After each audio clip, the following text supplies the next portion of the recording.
Hello and welcome to Octane Online Racing. We are back for the final round of Season 17, starting off tonight with Split Yellow. We'll have Split Green a little bit later on tonight. And we are here at the legendary Bathurst. Yeah, you can get annoyed with me right now. You certainly can. It's Bathurst, it's Mount Panorama. We're back 6.2 kilometers. The circuit here, 23 corners and 174 meters of vertical elevation change. It is a track that we all love. We've been frothing at the mouth waiting for this track to come back to the Sprint Series. Well, it's here tonight, and we're going to go racing for our qualifying and then our 60-minute race, 2 mandatory pit stops with tyres required only, and a pit window involved as well. It's going to be a very exciting night here at the Octane Online Racing Simrigs Sprint Series to round out Season 17. In the commentary box tonight for Split Yellow, it is myself, George Cook, and I'm joined by fellow Briton Cameron Thistlewaite. Cam, welcome into the commentary box. It's Bathurst. Are you ready? Oh, you know how to rile those feathers here at Bathurst and the prime cut that is this racetrack. Thank you, George, and thank you to our lovely Brent Sykes behind the cameras to provide all the footage and feed for tonight. Mount Panorama, yes, we may wear the Union Jack on our shoulders, but this is the best track in the world. I can't hide it. I can't be a patriot too much. Not that that's really a thing in Britain, but we can't go, come on England, score some fucking goals. But yes, that's Bathurst, Mount Panorama takes the cake. Been there twice, can say it for real. Love it. And of course, a public road as well gets converted into this lovely race course. And the old Mayor Griffin, who we have to thank for essentially misusing public funds to get this place built, proposed a race course a long time ago. I think it was just over 86 years ago. And of course, the council said, no, that's a silly idea. And he said, okay, what if I build a panoramic drive then? So did so, and then said, cool, it's a race course. Brilliant. Absolutely brilliant. So we're going to have fun here tonight. I love it as well. I think it is the best circuit in the world. It's certainly one of the most challenging. The barriers are right there. It is absolutely crazy. And one of the key things, we're going to go on for some onboard laps as well. Give you guys an idea. Most of you will already have an idea of how crazy this track is. But for those that don't, understand that it's bumpy, that it's got some really crazy camber, some of these corners, and the precision required to get around here successfully is absolutely minute. So it's going to be a great race tonight. Yeah, we're looking at 59s in quali for the top times. We did see Jacob Maggs go into a 159.8 in the practice server, which is completely insane. We've also got some standings updates for you as well, and a few housekeeping items coming up as well, Cam. Yep, a couple of housekeeping items, but we'll get to those a little bit later as we do start off our 12 minutes of qualifying. So very little time, it's about a 2-minute lap, and it's at least a 2-minute out lap coming out of the pits. So dare say people are probably going to take this full session on the same set of tires unless they find the barriers, as it happens to do so here at Mount Panorama. A little bit later in the day, I believe around 5 o'clock in-game time. So we can expect not the searing heat, and probably about a middling temps around the high 20s, I imagine, for the track. To see Harsh Kumar here in the number 17 Ferrari, putting together a very good Pro-Am championship, 88 points over Buskovas, and starting his probably first flying lap here in the Ferrari 296. Yeah, and we do have a non-zero chance of rain today, 15% chance rain out there, 30% cloud cover, and the weather randomness is set to 3, so there is a chance of rain, but I think it's going to be very unlikely. I think the calls have been heard. Octane Online Racing, not a phrase that the admins want to hear that much, so we're hoping that with Kuno Scods here in the server gives us a nice dry race, because that's where, in my opinion at least, some of the best racing happens. That said, the wet here can make things certainly very, very interesting. Jacob Maggs on a hot lap now has set a 2-minute flat .182. It's a pretty decent time and a good banker to start out. Got Sweeney behind him and then Kafil Slade in 3rd place. And we'll have some updates on a bit of a battle going on with all these in terms of the standings in just a few moments. But of course, we've got to remind ourselves there's a drop round this season. Absolutely, as Jacob Maggs are going to say, he found the barrier at the exit of the cutting, but also finds the barrier through between just before McPhillamy at Sulman Park. So this lap is going in the bin, as well as hopefully he hasn't got enough damage that he warrants a pit stop, because he's losing time from the aero damage. Godfrey here in the Honda, up 5 temps from his 2-minute 2.1, so lots of room for improvement. Oh, as we see a car skating off in the background, hopefully finds the gravel trap and not the wall, but it looks like it's not been the case. That is McDowell, who has found the wall and then found the return to garage button as well. Yeah, that was a high impact collision that was with the barrier. It's like been there, done that, bought the t-shirt, lost the t-shirt, and sent the postcard. Oh, and there's like 15,000 ways of doing that, you know, at the entry to McPhillamy Park through Sulman. It's just, if you get it wrong on the exit, you'll hit the wall, you go into the gravel. If you get it wrong at the apex, you'll hit the wall and then go into the gravel and then into another barrier. If you get it wrong on the exit, you'll go into the gravel, do a spin, straight into the barrier. And that's just 3 of 15,000 ways of doing it. It is absolutely deadly. And of course, it's another part, that circuit, that is just so high confidence. If you're lacking confidence through there, or if the car gets away from you in any respect, oh my goodness, that's tricky. Absolutely, especially if you find the instant curve, it's notably quite enormous, especially as it basically only starts when you're halfway through the corner, and then suddenly you're up on a cliff edge and the balance has gone to high heaven, as well as your steering input. And I did find the wall there the other night in practice. Did note Brownette was also in that practice server, I believe in a BMW, so a bit of a different car, and whether he's just joining us for this last round. But looking good here in the Mercedes. We're at 2:01.3, so definitely one to watch as well. A bit of an outlier, a bit of a dark horse maybe for tonight, as we see Cricky there in the ever-known GTR, as we've all imagined. Sweeney though here, currently lead Mercedes. Good to see AMG getting a little bit of a time to shine in the sun. Always goes good around here. It's been not the most popular car out there in terms of for the most splits. Those who can get the best out of it are definitely very talented for sure. 210s up as he goes into Quarry Corner and then Reed Park, losing a little bit of momentum down to 110, and we'll see what he can produce at the Great. Not too bad. Yeah, still going up to 210s now for Skyline, where it's all lost, won or lost to say the least. Good run. Yeah, you get it right through there, and you get a nice run through there. You find a lot of time. That's exactly what he's done. Sweeney finding a huge amount. He's up by 4/10 now. Looking very, very solid. Got Moser on the side of that BMW as well. Good brand for sim racing. McLaren just ahead of him. Not quite sure who that is, but it's looking like a solid lap, and actually could potentially be a 59 here for Sweeney. He's a bit too far back to gain anything, much out of the draft. I believe that is Bub now up ahead in the McLaren. Coming down now to the chase for quarters 22 and 21. Got a good entry, not too greedy, doesn't run out wide too much, loses a little bit of time, probably a little bit conservative, knowing how far he is up. And then finally from Murray's corner, got on the brakes, gains a bit of time, but has he gone too deep? Not so much. Claws it back as the short run to the line goes up to P2, just under the 2-minute barrier as well from Sweeney. 5,000ths of a second in it to get under that 2-minute barrier. Love to see it. That's the first, I believe, of our runners. Second, in fact, because Harsh Jumar has just gone and put a 1:59.985 now on board with Maddox.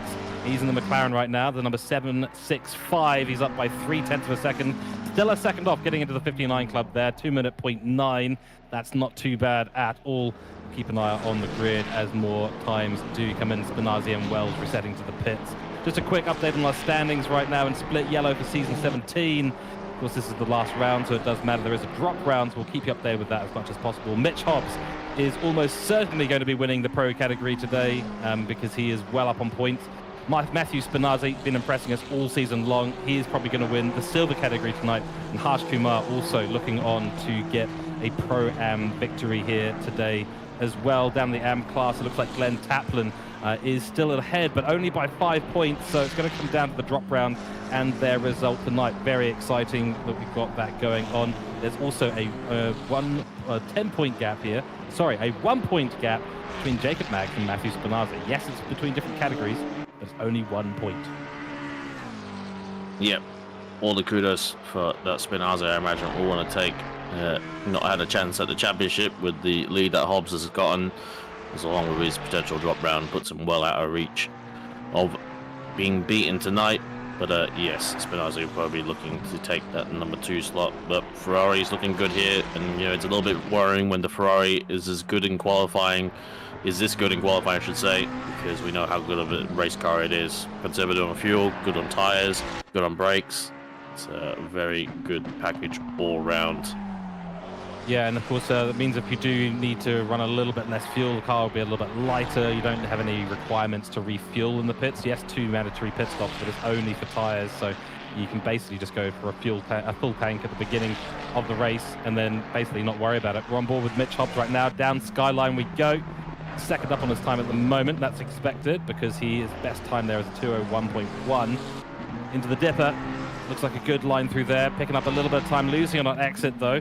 Not able to get the power down quite as effectively. Might have had to make a bit of avoiding action on the barrier on the left-hand side. Through Forest Elbow, nice run. He might get a whiff of slipstream down here.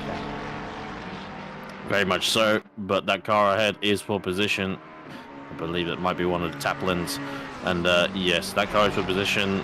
Sorry, not for position, but he's on a valid lap, and so he's entitled to hold his space. He's not entitled to get out of the way. So Hobbsy, he's going to get one more crack at it, but he might be really close. Does he finish this banker? Because he's going to be too close otherwise for this next lap. Look how close he is going to be. No disrespect, but thankfully it looks like that car is coming in the pit. So dilemma solved for the number 4 of Hobbsy, who is currently P11, getting a little bit. I don't think this will put him up to the top, but we'll put him. No, I'm very much wrong, as it would be for a commentator. 59.7 straight to the top for Mr. Hobbs. Yeah, it was that 0.2 he gained in Murray's, and it just all happened in the split second, really. So it was looking like he was going to miss out on top spot. Kumar's lap, 59.985. That was a 59.790. That was a very, very good lap in the Ferrari for Mitch Hobbs. Straight to the top. I'm still expecting to see Jacob Maggs get up there. He's yet to put in a 59 lap, and we are now at the end of qualifying. So it's the wait time coming along. This will be Stockton's last lap. It's found nearly 0.4 of a second out there as it stands right now. Could be good enough to put him up into the top 14 of this race. Let's have a look as he goes across the line. Bit more time through Murray's. Nicely done. P14 it is, and it's pretty close actually to Brownette. So we jump to Mags, currently P4, P2 in the championships, and looking good with a lot of time. Very deep through the dipper, but frankly got away with it, but did scrub a bit of speed off. Comes now for Forest Elbow, formerly known as the Bentley Elbow, hence the sponsorship. But rest in peace, Bentley, no longer with a motorsport program. Boo. But yes, coming down to all the way down the Conrad Straight for the chase. 2 temps in it. And with only about 3 more corners to go, 4 more really. It could be on the cards for pole. It's going to be ever so close for Split Maranello here tonight. It's going to be the Ferrari party again. Goes past the hotel on the right-hand side there. It's found a bit of time on the exit. That's looking good. This could well be close to pole. He needs 0.28 on that delta. He's got 0.3 at the moment. Looking good. He's dropping ever so slightly. Yeah, he's got it. Oh, no, he doesn't. By 3/100ths, mate. That's so close. Oh dear, but would it have even been enough as here comes Mr. Hobbs? He's got time in his hand with a conservative lap on the last one and goes ahead, even gains a little bit, gains 3300ths above Mr. Maggs. But Mr. Maggs puts himself there on the second row, which is what he needed to do tonight at the very least. Absolutely. And that was a great qualifying for both of them. Ferrari party, of course, right at the top, but we have a Mercedes in the mix. It is Jay Sweeney in P4. That's a very strong position to put a Mercedes in. Harsh Kumar will be in there as well. He's P3 on the grid. You can see the Indian flag colored Ferrari there in the second, or on the right-hand side. And Harsh Kumar, I mean, he's a Pro-Am driver. He's leading the Pro-Am class at the moment. That's guaranteed a silver badge for him next season because he's performing incredibly well at the moment. He's got a ton of points on the board. And I do have to tell you all as well that between him and Kafil Slade, this is the battle for P5. And Kafil Slade, of course, pro driver in the number 560 Ferrari. Harsh Kumar, he is very close. There is 11 points between them without a drop round being calculated. With the drop round, there are a number of different situations under which Kumar can get ahead. Some of those involving Kumar winning the race. So we'll see. He's in a pretty good position to make that happen if anything happens between Hobbs and Maggs today, although we do know what a safe pairs of hands those two have. So this will be an interesting one. Yep. Harsh very much putting the pro in pro-am, and currently with his closest pro-am rival being Buskakobus, who I don't believe is here tonight in the GTR. I think that's a pretty safe bet for a pro-am title. But yes, if he's pro-am again next season, there's some definitely shenanigans to go along. As we run through the grid now, is Jacob Mags here, as from Hobbs, then to Kumar in making up the top three of the Ferrari 296s. Jay Sweeney for the 90 in the Mercedes glorious 6.2 litre V8 in that one. Matthew Spinazzi in the Starlight Foundation livery. Excellent to see. We always love to get behind a good course for that one. Richard Wells, a little bit under the radar. We didn't catch him in qualifying. Comes up P6, followed by Slade in P7. We know how quick Slade is and how much he can be a factor in the races. Godfrey with the god-awful livery.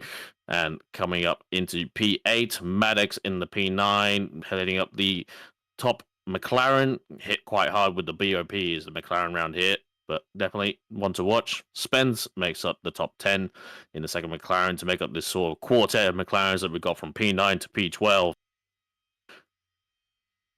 That's right. Then we continue through the McLaren party. Sean Bubb now in P11. Then we'll have Psychonias there in the 277 McLaren. Followed by Brownette, who's recently graduated from the academy. Congratulations. Looks like for KA Motorsport. Looks to be. Then the Penrite Ferrari of Stockton in the 121. Then Bishop. And we've got Mike Crick on the grid there too for Pixel Racers. We're about to start our formation lap as well. We'll continue through the grid as we begin the formation lap.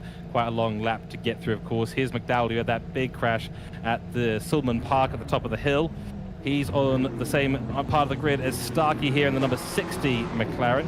And McLarens can be a bit of a handful around here. Then the Lexus, the Pennzoil Lexus, one of my favourite liveries on the grid. And it's going to be Taplin in the 333 Silver Class car here. And the Nissan, I think it's the only one of three Nissans we've got on the grid today. And there's the Ford, the lonely Ford. Price is going to be repping it for the Americans today in the number 9, P21 on the grid. Then Lim in P22, beginning yet another Ferrari party cam. Another Ferrari party. I do take it back. Buskakobus is here. He's, I think, arriving and driving. And is currently makes up P26. But yes, Nick Jones, followed by, I believe, the Glenn of Taplins, making up the duo of the Taplin brothers, and Marsh as well to lead out our P25 Ferrari. Buskakobus and the excellent SBR livery as well. Very good job. And Mr. Kranich here as well. Shout out to Kranich. Currently behind Mr. Taplin in the AM standings, as I believe that's not been represented on the grid for his box, but I believe yes, Glenn Taplin is in that AM championship, and currently 5 points between those two, so one to watch for tonight as well.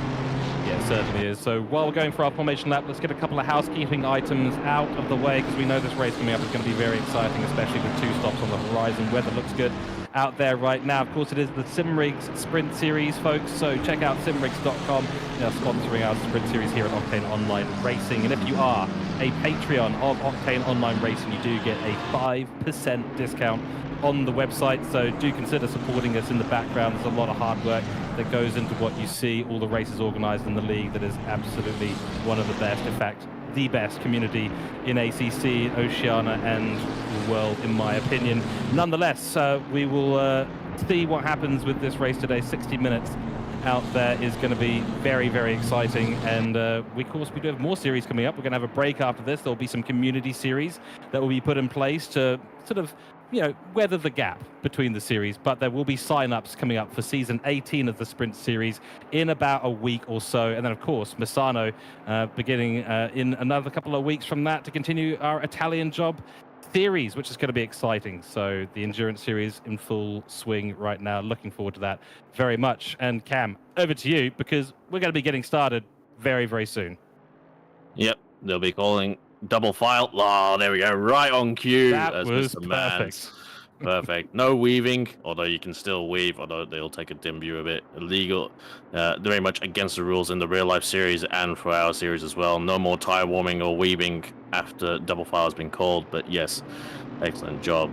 Misano, 8-hour Italian Job, 13th of July. Come join us next and get signed up for that next. Hey, season 18. We'll go through 18 seasons of not yet, but we're going to be of the Sprint Series. Thank you very much to Simrigs as well for helping support us. But as we get ready now, to Murray's corner, side by side. Hobbs, we will have the inside line for turn 1 for Hell Corner. And outside is Mags, and he's got Kumar right behind him as well to keep him on his toes. We'll be holding 80 right now and closing up. And it's going to go when. It's green, and they're on the way. It's a good job from Hobbs, as well as Kumar gets right in there and forces the move on Mags as well. Very decisive, as you see Spinazzi and Sweeney going side by side. It's an i6 twin turbo versus 6.2 liter V8 with Slade right behind them as well, seeing who can get ahead first. And Slade is right there, maybe getting a little bump draft to Sweeney. Is trying to get ahead of Spinazzi as well. Who's going to make it around the outside? Spinazzi is going to be on the outside line and loses out as well to Slade, both, and Sweeney as well. Oh dear, Spinazzi losing out for the most part as they come through into the cutting. Hopefully they're all one by one, but I saw a bit of a side-by-side at the back there. Hopefully everyone gets through without too much incidents as they come up now to Quarry Corner and Reed Park. Oh, a bit of a wall scrape there from Kumar as he's right on the back of Hobbs as well. Really decisive stuff. Decisive from Mr. Kumar on this first lap as they're all brushing the walls a little bit. You've got to get these tyres up, and they're still probably not up to their optimum working windows right now, but they're all still giving it a bit of send. Love to see it when we come now down through to Dipper, and nicely done. Not seen too many yells out there. Have I cursed it? We'll see what happens for the rest of the second half of this lap, but it's looking pretty good so far. And they all come down to the Forest Elbow, clean on the exits. No one's tapped the wall so far, but a bad first lap so far from Spinazzi, losing about 2 positions at the very least, and gonna be ruining that a little bit. Yeah, exactly right. Yep, good lap so far from everyone. No yellow flags out on track. Can't believe it, really. We went all the way up the hill and all the way down. No single yellow flag at all for split yellow. It's a very, very good sign of the racing we have ahead of us. Sweeney now looking to make a little bit of moves on Mags as much as he can, because he's gaining just that little bit. Not quite sure what happened with Mags off the line, but he did have Harsh, of course, right up on the inside of Hell Corner, and there was nothing really he could do about that. Harsh has been looking very, very racy at the beginning of this race as we begin lap 2. 58 minutes now to go, 2 or 3 minutes till our pit window opens, and no one's going to need it because no one's got damage out there. There's been no yellow flags, no incidents at all from what I can see. Someone has come into the pits though. Tony Spence, for some reason, has decided it's time to pit, and that is going to be a very interesting beginning of this race. Cyclonize there, choosing an interesting line out of turn 1. Not quite sure what the reason for that was. Maybe trying to break a slipstream that wasn't really happening. Behind him, though, big battle. It's Mercedes versus Ferrari, and Stockton's got the inside line. And up the hill, we start to go. A little bit of paint exchange there, and Braddock's going to be forced to the outside line. That's going to compromise him. He won't get the power down properly, and he'll be behind. Yep, no one wins around the outside of turn 2 very rarely, and you need to be at least a half a car length ahead if you're going to make it work, but it's still very tough. And we saw a little bit 2x2. Yeah, bad run from Sicanius as well at turn 1, but didn't seem to lose out for the most part. He didn't have anyone behind. And interesting from Spencer, he's boxed. He must have been, must have had, irreparable damage potentially. We didn't see any stragglers out on the track map. But yes, going to be interesting, as that is not going to count because the the pit window is only going to open up at the 55-minute mark. 50-minute track pit window, so going to be opening and closing within 5 minutes of the start and the end of the race. Yeah, exactly right. So we're on board with Smith now in P15 in the Pennzoil Lexus, one of my favourite liveries. I've said it once, I'll say it again.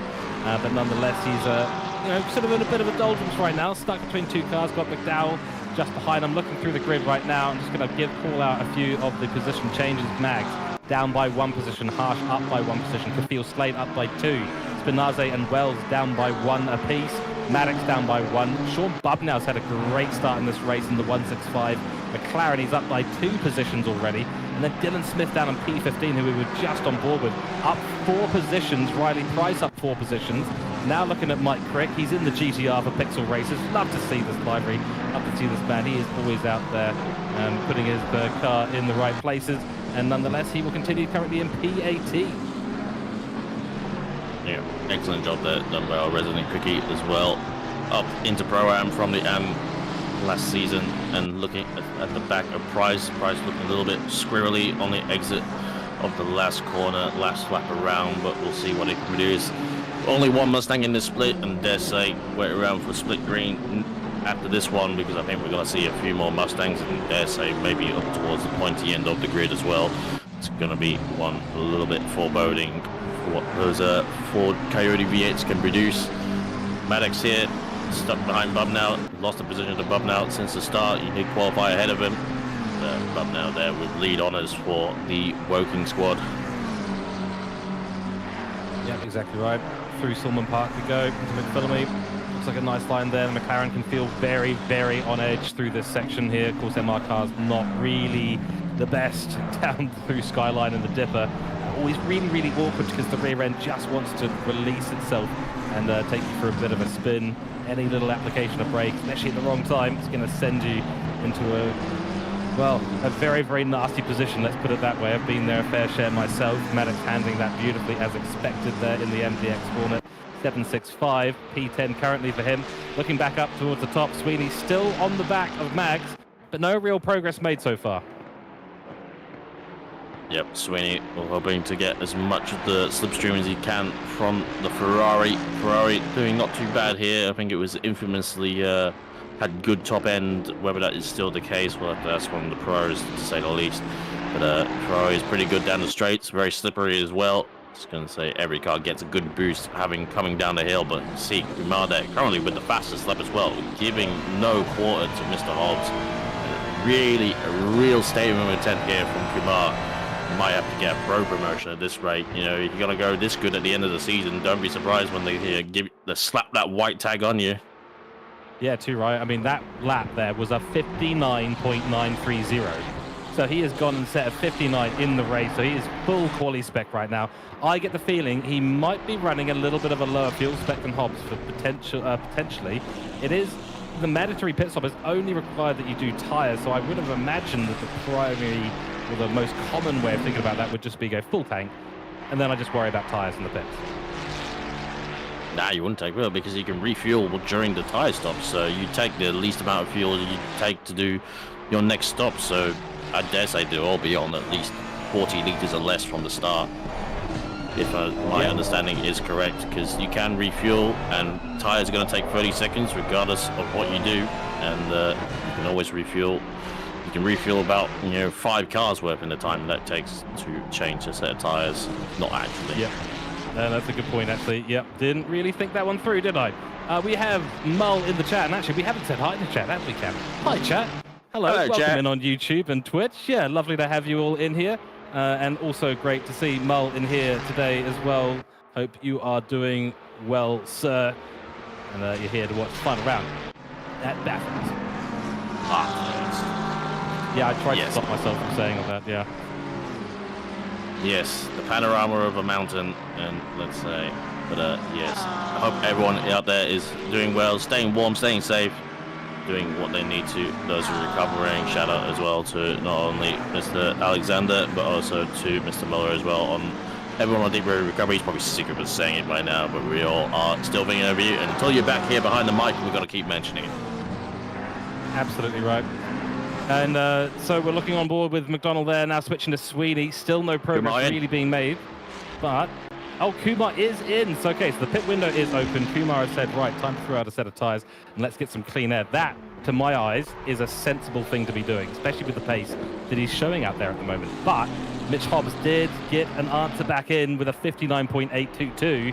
So Mitch Hobbs was definitely looking at the lap time that Kumar had there and going, wow, this guy is going very, very quickly. Time for me to put the pedal down as much as possible and get a statement going back the other way. He's certainly done that, but Kumar will be looking for that clean air now, I think. Absolutely. I wonder if Kumar, it's not out of ordinary to call a safety car here on the first lap, so I wonder if he went really short on that first stop with his fuel and, dare say maybe taking about 20 litres at most for the Ferrari to do about 10 minutes. And he went really short, anticipating maybe a safety car so he could have, saved the fuel and extended. But, we have to remember 2 mandatory stops for tyres, so you can have 3 sets of tyres pretty much for this whole race if it all goes well, so you can afford to push at basically quality lap every lap here. I'd be worried, for when it comes to my turn in split blue around here, because I feel like I'm going to put it in the wall if I have to do quality lap every lap. Yeah, 60 minutes of quality laps is really difficult to do. You know, obviously they've just done 12 minutes of exactly that, full push, full send, mount push, so to speak, because it's going to be like that for the next 50 minutes as well. Yeah, and you actually need to use your tires as a commodity. There is absolutely no saving the tires around here whatsoever. And I guess in a way, as I was saying, there was a full fuel tank. He was going with a less fuel tank. Well, maybe he has underfueled in comparison to Mitch Hobbs. Maybe he was holding just that little bit less of fuel. That said, I mean, Mitch Hobbs went and did a 59.8 as well, so certainly whatever the fuel rate is, those two were able to get those 59s down with apparently relative ease. Not something that I think I'll ever be capable of in my sim racing career, but those 59s in the race pace, very, very impressive, but it is essentially 60 minutes of qualifying. 100%, 100%. And it is fairly cool temps, unlike the practice server. It is later in the day, so 21 track, 19 ambient. So on the cooler side, you know, about a normal average, you know, day here for the most part on the coast of Australia.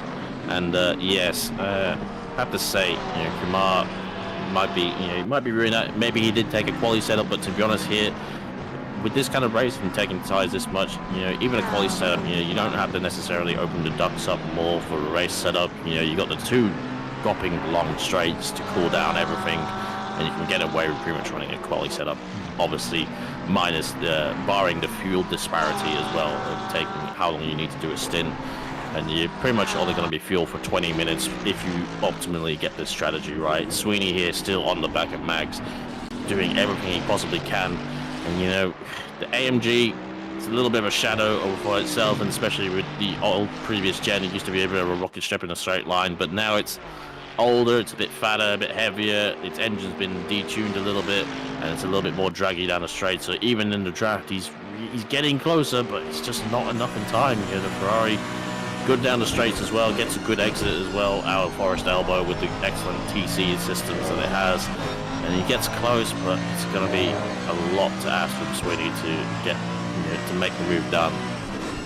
Yeah, and I mean, he's been hovering about 0.4 behind Mags for quite some time now. Just, you know, as we saw in the straight there, went for a quick on board, and there's the rear view of Mags as well. We won't see a huge amount of gain. I mean, there was 0.03 on the straight there. Given that distance, if this was Ferrari versus Ferrari, that would probably be closer to a 10th gained just on that little section there. Let's keep an eye on it. 0.35 the gap right now between Sweeney and Mags. Let's see what it ends up being at the end as we go up the hill. So it's not really closing. It's not really closing that much. It's still 0.3, just creeping under 0.2. So there was about a 10th and a half there, Cam. It's not a lot when you consider the length of that straight. It's really not a lot as well. And even to note, Sweeney just did his personal best on that last lap. So, you know, these guys aren't going slow, which I think is going to be a bad spell for Kumar. Like, with only 20 minutes, you know, you're not going to get the full most out of the tires. They can hold up decently for a good amount of time, even at red hot quality pace. But, yeah, Mag's doing everything he needs to, and yeah, it's going to be, you know, it's very easy to kind of, you know, feel the pressure, have the big AMG 3-pointed star grille in the mirrors, and easy to buckle under the trend as the AMG has to do a little bit of a sort of, you have to pitch it in almost, because the front engine cars, they really don't like to direction change at the dipper. Gets close, but, you know, then again, pulling that cast iron block of a V8 as well around Forest Elbow. You know, the Ferrari just gets a good run, good traction, but also has better overall average speed through the corner. And it's really helping Mags here keep the gap consistent to Sweeney. Just gets close, but just not close enough in time. But yeah, the AMG's really not getting that close in the draft, which is a bit of a sorry sight to see for the poor 3-pointed star beast. That's right. We've just had Wells in P6.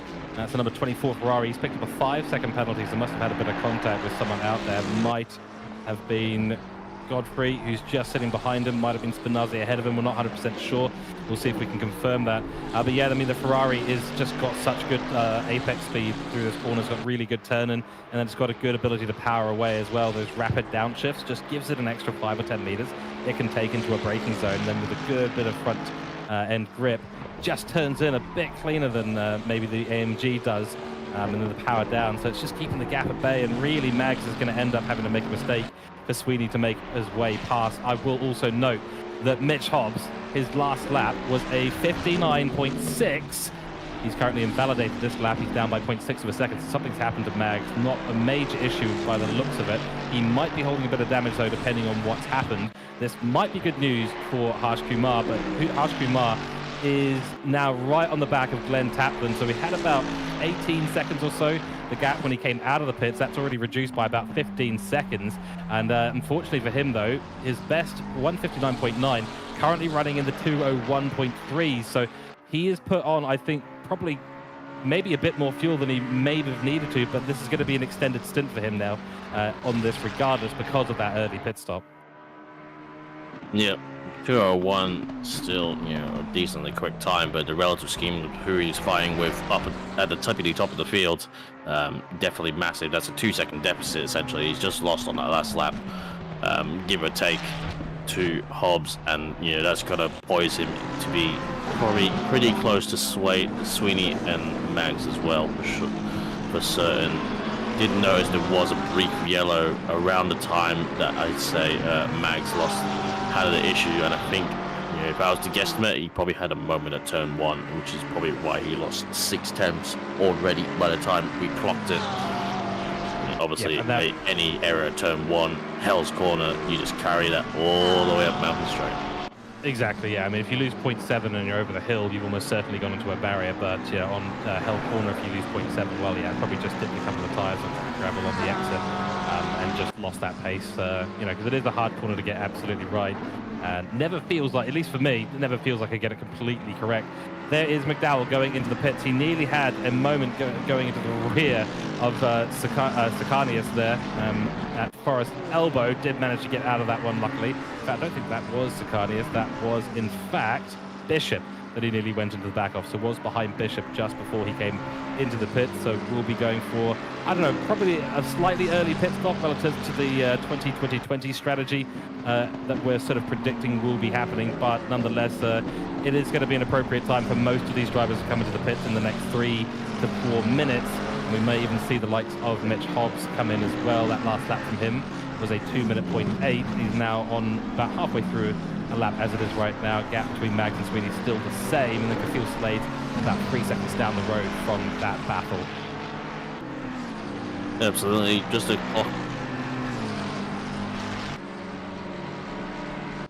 So we're going to turn on board for a replay. Here's Price. Comes through and clears the wall, but McPhillamy, he's a bit wide of the apex. It looks okay. Oh no, but Alexis ahead is going backwards, and he just he doesn't just get out the way, unfortunately, and Price is a casualty of the wall that is Skyline. Wow. Yeah, I don't know quite what happened to the Pennzoil Lexus there, but must have been just running a bit wide. Yeah, before the corner, before Skyline even, which is it takes some doing. Yeah, it probably takes a couple of tyres off the road at McPhillamy Park on the exit, and then the car just wants to go for a bit of a spinaroo because you're not in the dipper. You're not in the Skyline when that happens. So unfortunately, we have to go back with the old. You can't park there, sir. And unfortunately, he did park there. I think he tried to hold his brakes, but you're carrying so much momentum through that part of the circuit, and it's so narrow through there. It would have been almost better for him to not hold the brakes and drop down into the parking lot there, but unfortunately, either way, picked up Price, and Price will be paying, unfortunately, the price for that, being a victim in that. Oh, yes, you beat me to it on that one. But yes, Price, unfortunately, is I can't, no, he's literally just done the pun. Don't say it again. But yes, unfortunately. Yeah. The Lexus has unfortunately taken out. There's 2 front engine beasts, one of each in the race, and they're both going out to the spare parts department, to say the least. But yes, unfortunately, probably, as you said, 2 wheels on the exit up here. McPhillamy thinks he's Scotty McLaughlin, lap of the gods, but he's really lap of the oh-no's. But very much deep on the brakes is Sweeney, getting ever closer as well through the corners. And just, arguably he's keeping a little bit closer over the top, but these two are just so evenly matched so far. Like, it's great to see, but must be frustrating for Sweeney. Yeah, and of course you're running in the aero wash too, so your car's not performing at the maximum that it can be, and especially following that close for as long as he has. I mean, he's basically been this distance behind Mags for the last 20 minutes, and it might be a sensible thing. You know, I think Sweeney now will be hoping that Mags stays out for an extra couple of laps, and then he might be able to get to his pit window, get in, and maybe find a bit of clean air and just put a bit of extra pace. Good out lap and a good couple of hot laps on fresh tyres might just do him a world of good and put him just ahead of Mags. It's a bit of a risk, but it might be worth doing. At the moment, though, I mean, you're in the aero wash and you're holding 3/10 behind the car in front. That's a Ferrari and clearly better suited to this track and the current configuration. And I'd say that's still a win for Sweeney at this stage. It's looking really, really stable in that Mercedes. I've tried to drive a Mercedes around here before. I ended up in every single barrier around the top of the hill. Yep, definitely not everyone's cup of tea, to say the least. Is British euphemisms. You come here every week for those. But yes, the AMG, not really a very popular choice. Can make its good time. This is one of its better circuits, but it does have a lot of it's very mid, seemingly, in the current standard. To cover, we are running the LFM Bob, and the current BOP is only -1 kilo here for the AMG and -19 for the Ferrari. So I think LFM need to look at Ferrari Bob, because if it's that good in quality, then it's already just going to be OP in the race as well. Like, come on, we know this by now. But yeah, anyway. and then you add in the incredible downshifts that it's got, and a number of other factors involved in the Runs Ferrari. like 10 litres less than everyone else. Exactly, it's an absolute beast in endurance racing, good on the straights, good on the apexes. You can tune it really nicely for good turn-in. It's usually very stable. I mean, to be fair, with the 488 being the previous generation of car they had in ACC, which was an absolute nightmare to drive, and it was bad in all of those areas and more. Having the 296 for the Ferrari fans, I'm sure they're still pretty happy about it. I like driving the car. I think it's a good car to drive. But yeah, under Elephant Bob conditions right now, it's maybe just that little bit overpowered. Yes, indeed. It is a very good car, and we won't drag on too much on what car we all have our own opinions on, to say the least. But look at those GTRs, just unrelated note. Look at how great those GTRs. Yeah, it's 1, 2, and a 3 down the line as well. Yeah, excellent. Ferrari is brilliant, but I like this. Yes, fair enough. You went on the internet and you found a Nissan picture because Google suggested it to you, clearly. We're going to go on board with the left-hand wheel. Can't get my lefts from my rights. My rights from my lefts, clearly. Of the Pixel Racers car, Mike Crick at the helm. P18 currently for him. Still has yet to do. No, he has done one of his pit stops. There is someone out there who has completed 2 mandatory pit stops, and that's Price. So must have done an early pit stop, then got the damage that we saw at the top of Skyline, and decided, might as well just come in for another pit stop earlier than run long in this race. So we do have one that's done 2 pit stops, including Tony Spence as well. One of those only for Tony Spence, though, is valid because he did a pit stop in the first 5 minutes when the pit window was closed, so got that quite wrong, unfortunately, for him. And we've got Sweeney in the pits now. So Sweeney has decided to drop into the pits, and that is going to be a big change-up. He's going to have to get this exit absolutely right. Hobbs also in the pit stop, so that puts Sean Bubb now in the lead of this race, followed by George Sakanias. And then, of course, Mitch Hobbs will be redating and essentially coming out on the track in P3 with 1 mandatory pit stop done. I think Mags has pitted as well. Yes, so I've just seen that in chat. I've just seen it on track. Yes, Jacob Mags has indeed come in for a pit. And the gap now between Mags and Sweeney is 3 seconds. So there was quite a longer stop there for Sweeney. Yes, looks like unfortunately it's going to get done by Slade as well, as the opportunist goes up the inside. So it's going to be a Ferrari 1-2-3 by my understanding, as Kumar also slots in along with Jones, who hasn't yet to do their stop. Oh, and Sweeney a little bit wide onto the marbles at the exit, the cutting. And yes, ruining a bad pit stop, brushing the wall entry as well. Needs to find his composure a little bit. I wonder if he just completely either overshot his pit box or, what else could have gone wrong. But where we had some damage, we couldn't see any visual elements to it. And as well, but yes, I'm sure we'll find out probably post-race in the Sprint chat room. But yep, Slade up ahead now of Sweeney, and Mags is probably off the hook. Yeah, it looks like Slade might have come in for a slightly earlier pit stop, and the undercut there has obviously worked quite well for him and up ahead of Sweeney, so that's good work there. We have had a question in chat around whether or not Kumar got ahead of Mags. Well, he was ahead of Mags already, came into the early pit stop, but this has actually closed up a lot. So Mags, whether or not, I think, at the end of the day, Harsh Kumar was going a fair bit slower after he did pit, and he pitted, what was that, about just around 10 minutes in, so we're looking about 15-ish minutes ago, so he's going to be on slightly worse tyres, but has been running a slower pace than those around certainly the likes of Mags, and Mags has closed up quite significantly on him, and now it's going to be a battle for P2. Kumar currently in the overall P2 slot.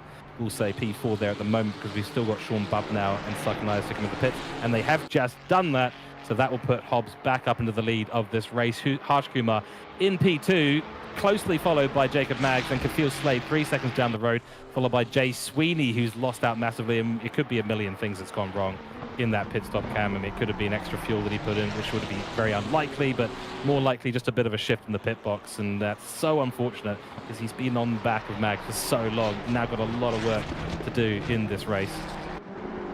Yep, and also note Spinazzi as well is falling back behind Godfrey. This is a race goes from bad to worse a little bit, from starting, I believe, P5 on the grid, and yes, not really finding his usual form, but still going pretty well overall. You can't complain with being in the top 10 at Bathurst so far. But yes, I think we did catch Kumar. We did comment on, he had a slow lap that one time that we saw him after he done his first stop. So potentially either he's just found his form again after that, and but then overall the Mags and Sweeney could have been holding themselves up with time, and Kumar, we did see the red hot lightning pace he was producing, and to be honest, whether he was carrying 20 litres or 30 litres, if he can do that lap time, I don't think it makes much difference, frankly.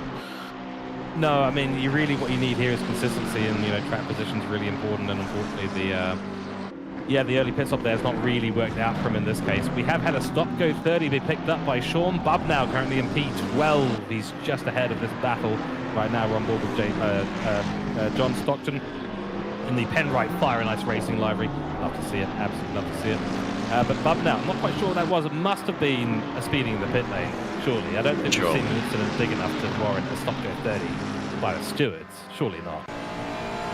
Yep, nothing so far over the penalties box. John Stockton now in the Penrite Fire and Ice Racing. Oh, he's going to see he's under fire from the Mercedes, who tries to get out, change direction, but does clip the end back of the Ferrari and lips off the throttle, and that could have been so much worse than what it had. But unfortunately, as John Stockton probably still recovering from that small heart attack, has gone deep at the chase and gone wide over the grass, which gives Mr. Brownette and Buscovas the positions for that one.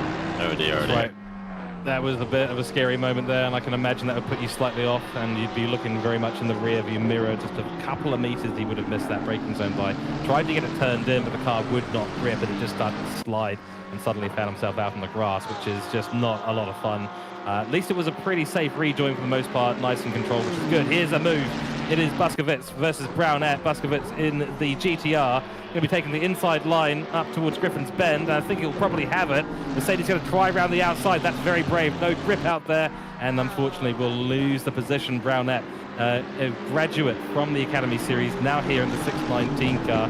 AM-Class running at the moment. Oh, that's a big impact in the wall there for Bishop. Fire and Ice Racing in the wars right now. Oh dear, oh dear. Yes, I can understand. He's probably trying to find his rhythm, as he did come out as well, just out of the pit stops the lap before. So, yeah, with a small heart attack on Mountain Straight, and then, clattering into the curb, clattering into the wall as well. Showing a few scars on the Ferrari. I don't think there'll be too much damage overall, but still, a few too many of those can lead up to some pretty severe damage, aero damage, downforce, and overall top speed loss coming down the straight. So he does have the McLaren or Bishop in the 89 right behind him in the McLaren. Yeah, and correction there, of course, for me it was that was Stockton that went into the wall there in the Penrite Fire and Ice livery. And yeah, I mean, you can get away with a side swipe on the barriers, even if it looks like a big impact. Generally speaking, it's not going to do a lot to affect the aerodynamics of the car. Most of us have experienced that, gone into a wall sideways and then gone, oh, the car feels all right. I guess I could continue, even though the suspension geometry and the bodywork damage timers are looking rather unhealthy. The car actually still performs quite well. Did also see Wells come into the pits. He served his 5-second penalty, got rid of that. Unfortunately, then he's decided to go and, well, not unfortunately, but he's decided to go and pit again. Currently sitting down now in P22, so he's lost a number of positions there, but will be running a 30-minute stint at the end of this race to get to the final lap, which is potentially an okay strategy, but he'll have to contend with a fair bit of traffic out there, unfortunately. That's going to make it rather challenging. We have reached now the halfway mark, 30 minutes to go. Temperature has dropped by 1 degree Celsius out here. Track now at 19 degrees Celsius ambient. That's Sean Bubb now. And that's a nice little bit of switcheroo action going on there. Gets himself back up. He's just going to stop for his stop go 30. So we know this man's got pace. He's going to be fighting his way back through the field in the remaining 30 minutes of this race. But it's an extra pit stop for him and 30 seconds stationary. And that is not fun when you've got 2 mandatory pit stops in this race already. Yep. All it can be is recovery for Sean Bubb now. As, I believe he was let past by Taplin. He knew he was a faster driver. Also big news as well. We've had Kumar in the pits to do his last stop. So he's going to take those tyres half an hour, which to be honest isn't much of a difference between that and 20 minutes, to be honest. If you unless you're absolutely firing it across all the sandpaper to destroy your tyres, but you know how good Kumar is.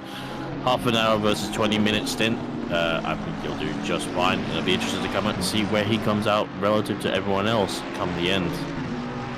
Yeah, that's right. And we did have an update as well on the yellow Pennzoil Lexus. Unfortunately, terminal car damage in that case, so it's going to be a GG at the moment from what we can tell. Very unfortunate there.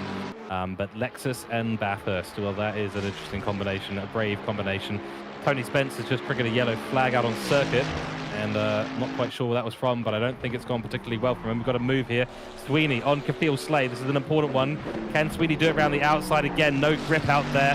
That is not ideal. And again, we've just seen it's like deja vu. A Mercedes trying to get around the outside of Griffin's Bend on a Ferrari just does not work.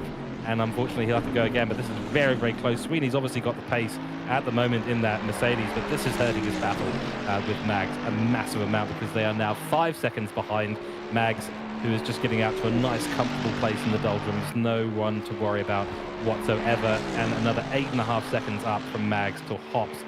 So it's a big gap. Hobbs is just absolutely sending it. And I do wonder if, yes, you can do 30 minutes on the tyres. Yes, it won't really affect degradation, but you're going to have better grip for a 20-minute stint. So you're going to be able to push maybe just that little bit more.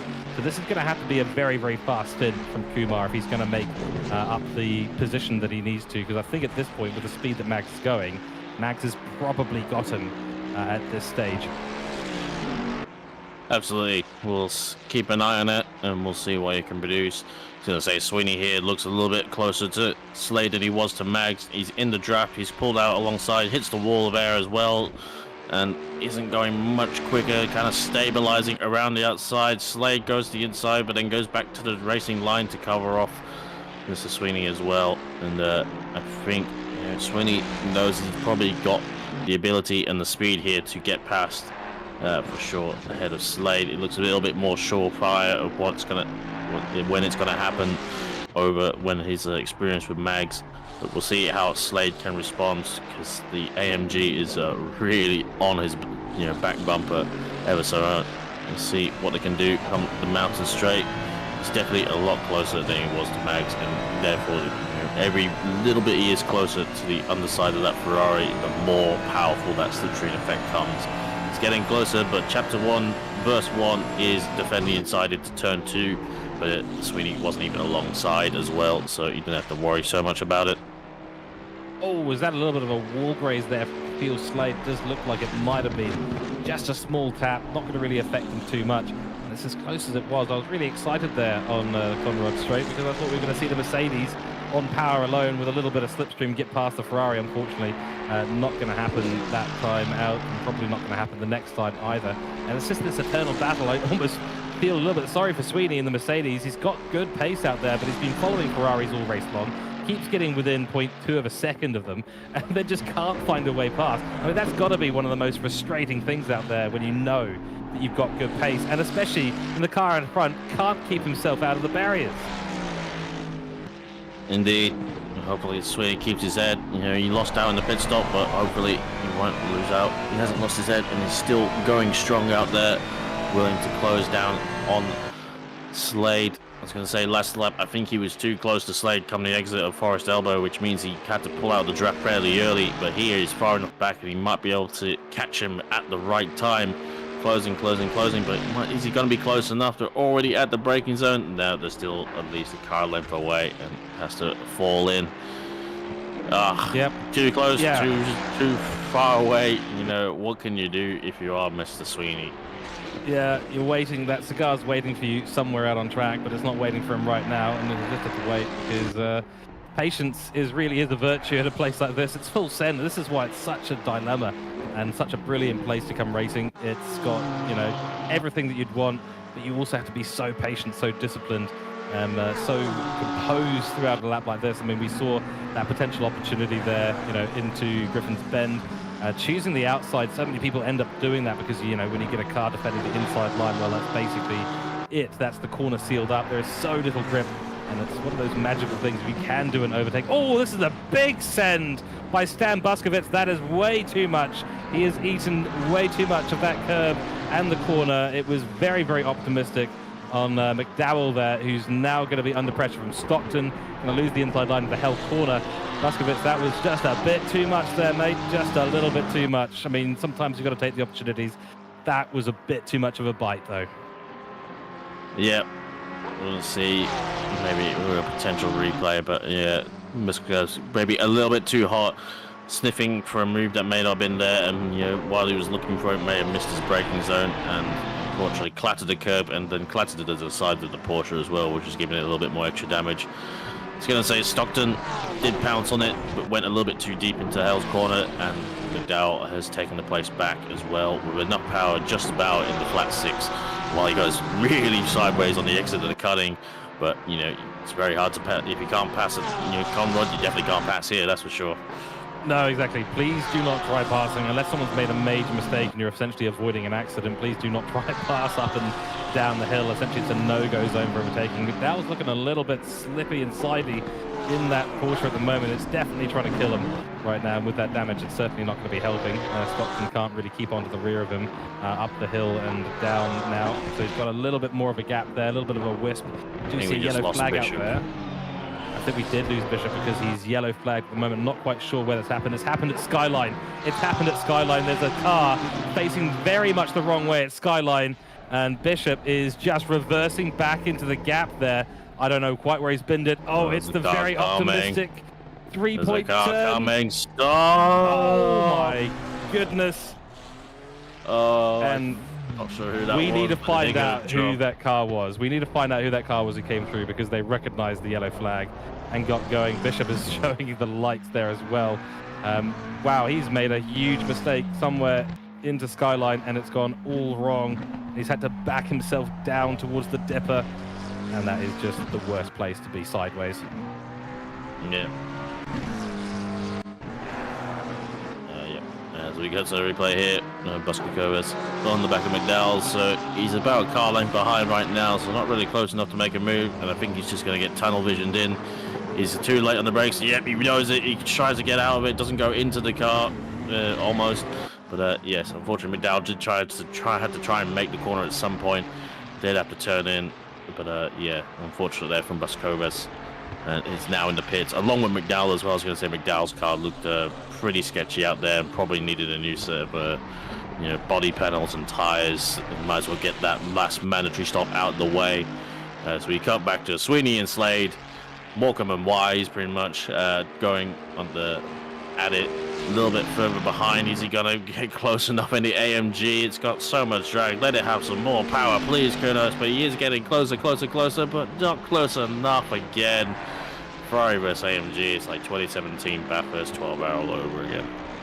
It's just back and forth. push me, pull you, just nothing really working. And he's trying everything, is Sweeney. He's setting good lap times out there. Remember, he's been sitting in the aero wash of a Ferrari for so long in this race. We're approaching 1/3 distance remaining.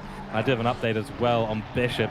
So as he was coming down the second part of Skyline, oh, that's Hayden Marsh gone round in front of Harsh Kumar. So not quite sure what's happened there, but Hayden Marsh in the Taco Sportmobile has gone for a bit of a spinner. He's gotten started again though, so that's good stuff there. Not quite sure what's happened. And it's happened! It's finally happened! Kafil What has Slade happened? We need to has know! lost the position to Sweeney, and it looks like that must have been on the exit of turn 1. Surely, yeah, potentially a wide moment from Slade. Hopefully we can maybe get...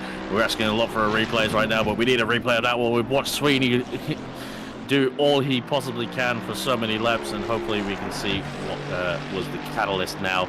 And surely now Sweeney, now's the opportunity to not make any mistakes and just go, go, go, go, baby, go, like you're Eleanor in the gone in 60 seconds.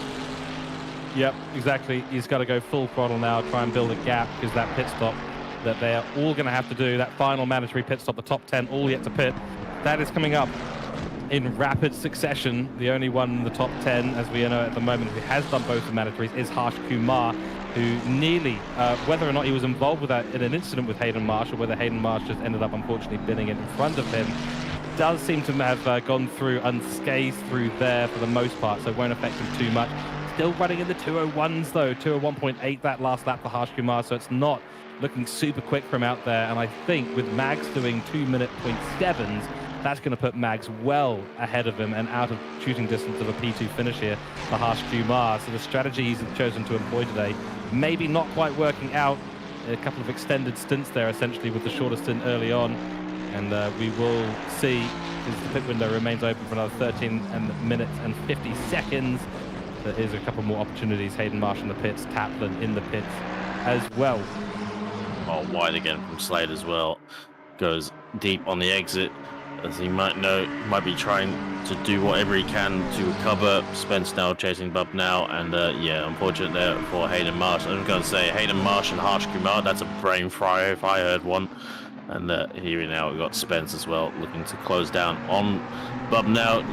We know how quick both of these drivers are, and they definitely don't deserve to be down here, but they are you're the maker of your own doing, and somewhat, but I'm sure they don't need me to rub salt on those wounds. But maybe it's just McLaren things.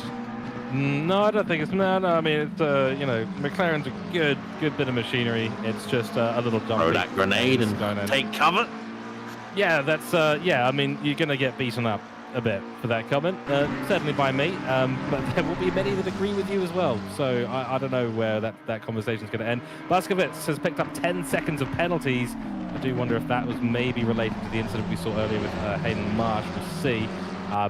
That said, look, the McLarens are not an easy thing to wrangle around here. We do have 2 McLarens in the top 10 though, Maddox and Sakanias. So just FYI, it's not like it's a bad car. Sometimes Bathurst can just throw a curveball your way. It is the nature of the circuit.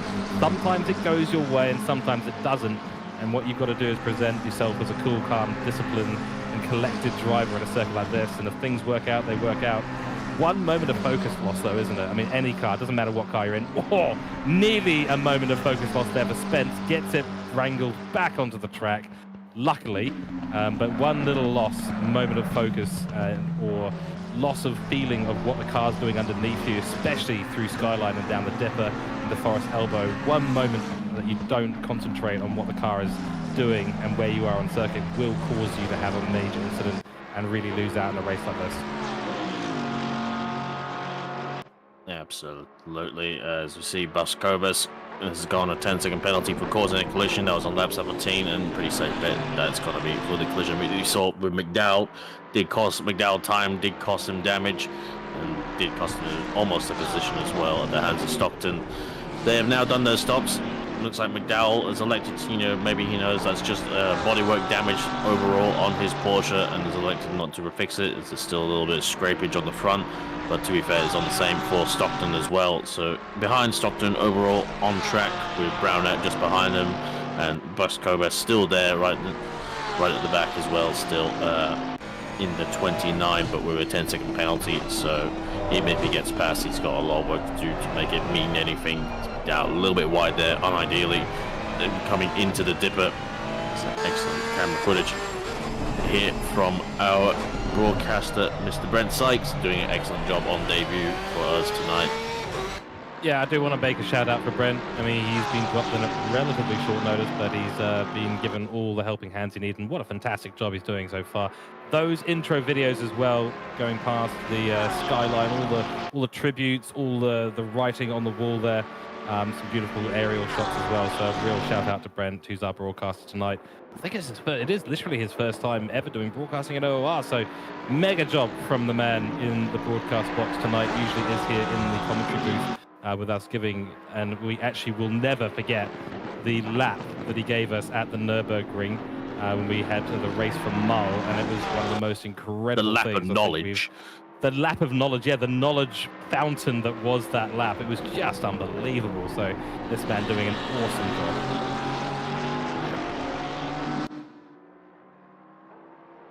Sure, let's do an online lap here with Dylan McDowell in the Porsche as he goes side by side. What a perfect time to do it with the Ferrari. Going to lose out 6 cylinders between them with 2 turbos on the Ferrari. But on the right side, but maybe the online lap as he finds the barrier as well. And it's all gone wrong for McDowell. And I wish to congratulate Brent Sykes on his first broadcaster curse. Congratulations, sir. Oh, the legendary broadcasting curse. You couldn't have made it up. That is a once in a blue moon opportunity there to do a broadcasting curse. It has happened today in the last round at Bathurst. Kafil Slade going through now on Mike Crick. Mike Crick still yet to do his final pit stop, so no wonder there. Mike Crick also got a bit of a scare when we did see Bishop go backwards through the dipper, which was not ideal. That was so maybe we'll find another one. Can we find someone else to go for an onboard lap? Because I'm keen to hear this. I'm keen to run it through, and then Brent will just be sweating now. Here we go. Cam, take it away.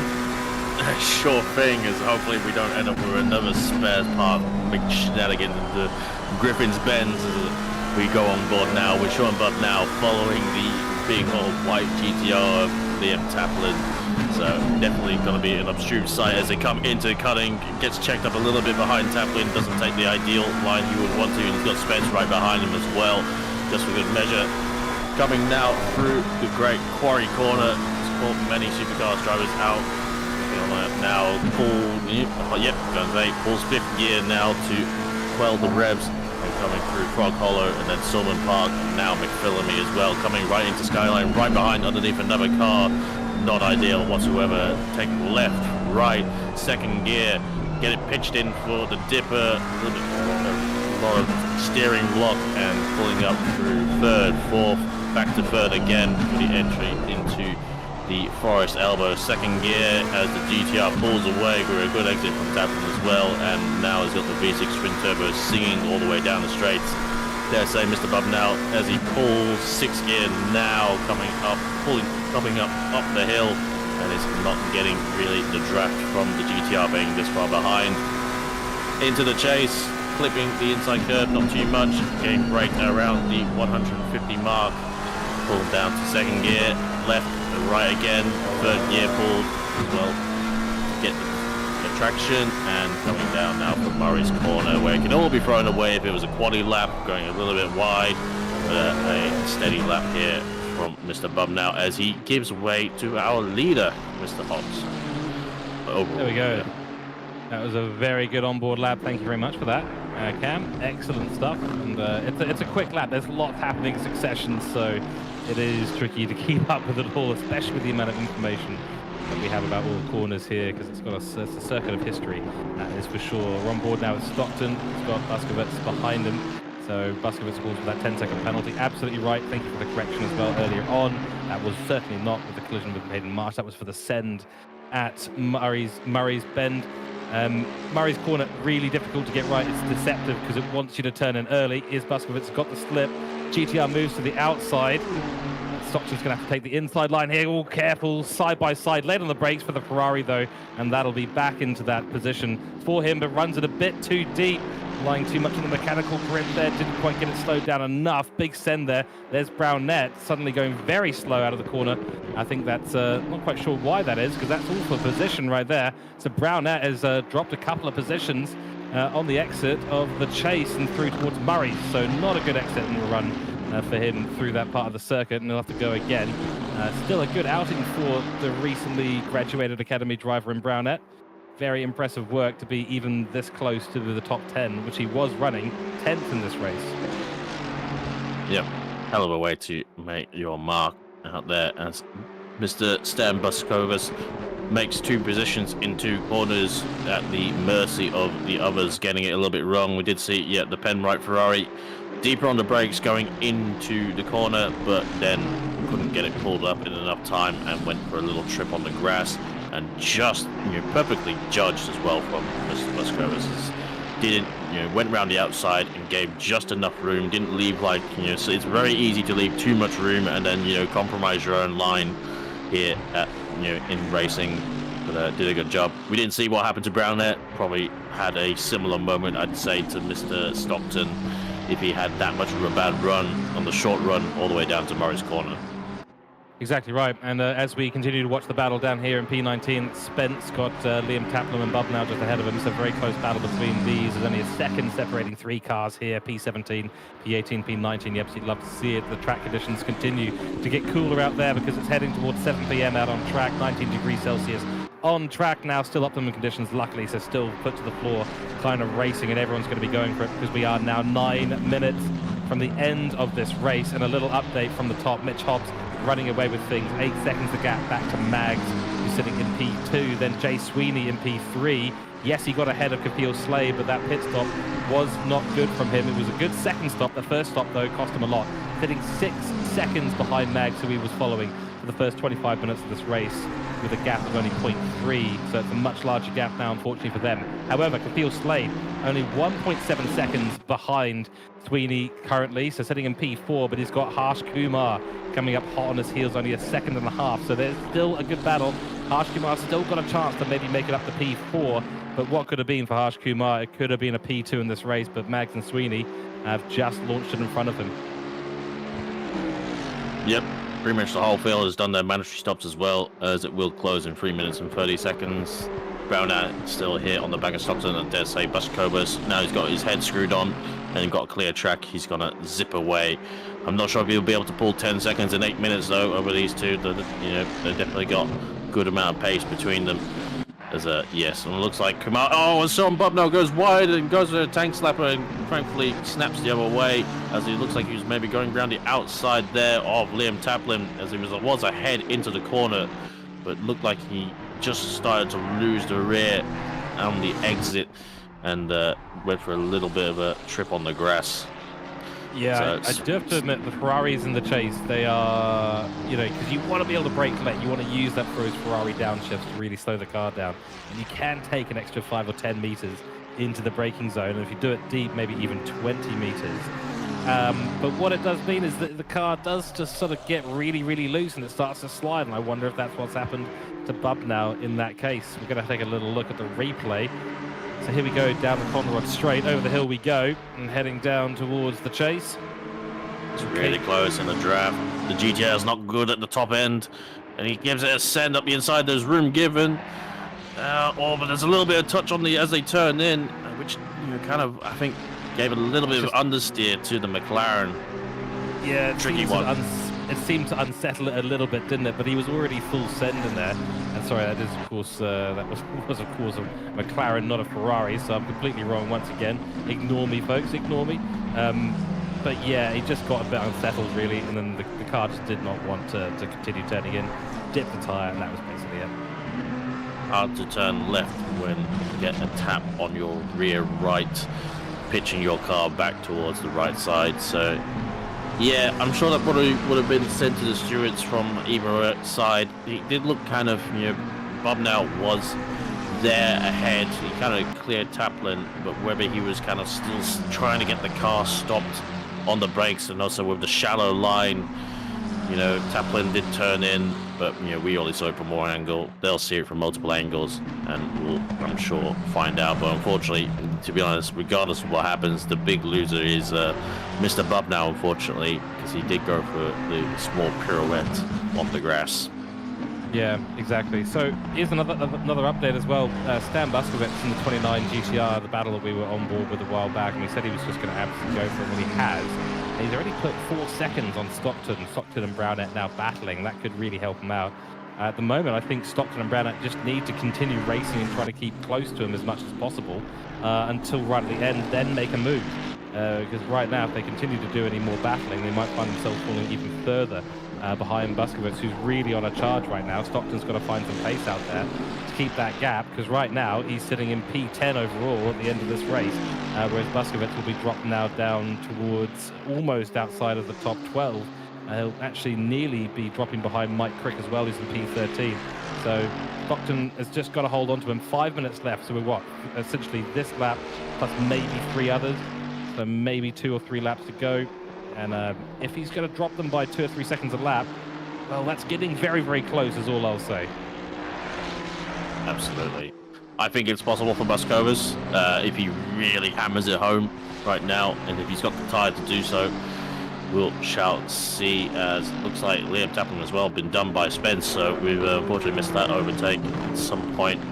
As Taplin now behind the McLaren driver, who is on the sort of slow recovery back up through the field.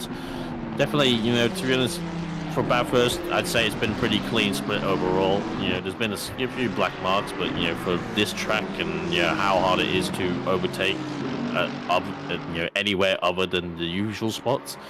Yeah, I feel like pretty happy, and you know, the fact that we went the whole first lap without pretty much any incidents at all. No yellow, I didn't see any yellows, I didn't see any cars like stranded, half upside down, in half. You know, looking like they just came out of burnout paradise. You know, it was pretty good, I'd say.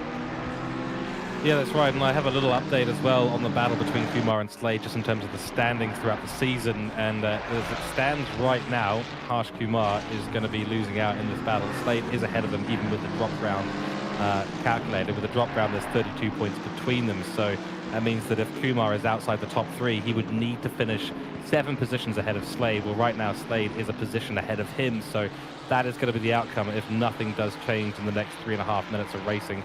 And Kumar, unfortunately, has just missed out on a little bit of an opportunity here.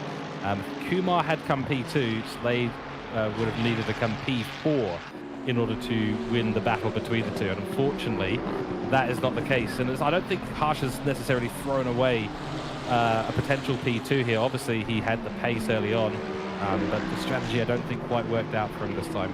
Maybe just running a bit too long. Could have run with a situation that's Taplin in the wall and nearly around. Kumar will come on through. Blue flags have waved. Taplin does stay to the side. Not quite sure what happened. I think he just lost the rear, didn't he? Yeah, potentially had a little bit of a rear locking, as it's not uncommon to do so, regardless of what car I found into the cutting. It is a trail braking, as he founds the wall pretty severely, I think, there for the white GTR, and the scrapes on there. Oh, as Kumar gets it wrong on the entry, hopefully he doesn't get too much of a bounce, but he might have. Oh my goodness, but he does get a sideways action, but manages to ping off the wall in such a way that he manages to keep going without too much error. But we did catch it on the camera, Mr. Kumar, so we will see that one on show for a fair while. But heart in mouth there for Mr. Kumar. He just needs to bring it home. Surely you don't need to push like that. To be fair, he did the right thing. He clearly had got it wrong. You know, maybe he was too late on turn-in for the entry to Skyline over the crest and elected to cut through. But if you haven't been through that shortcut, it's really severe on how it re-enters back onto the track. It's almost like a skateboard ramp, and especially for a mid-engine car, that will, you know, get that rear patter bounce and nearly spelt death for Kumar.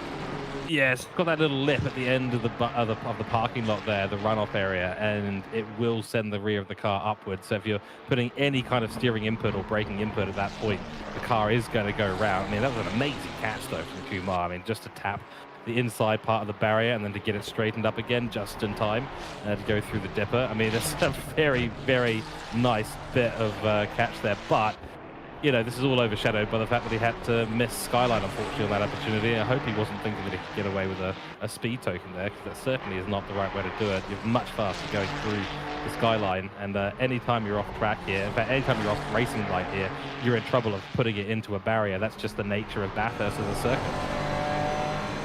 Yeah, see, Hobbsy does get past the blue flag, who elects to let him go before Skyline.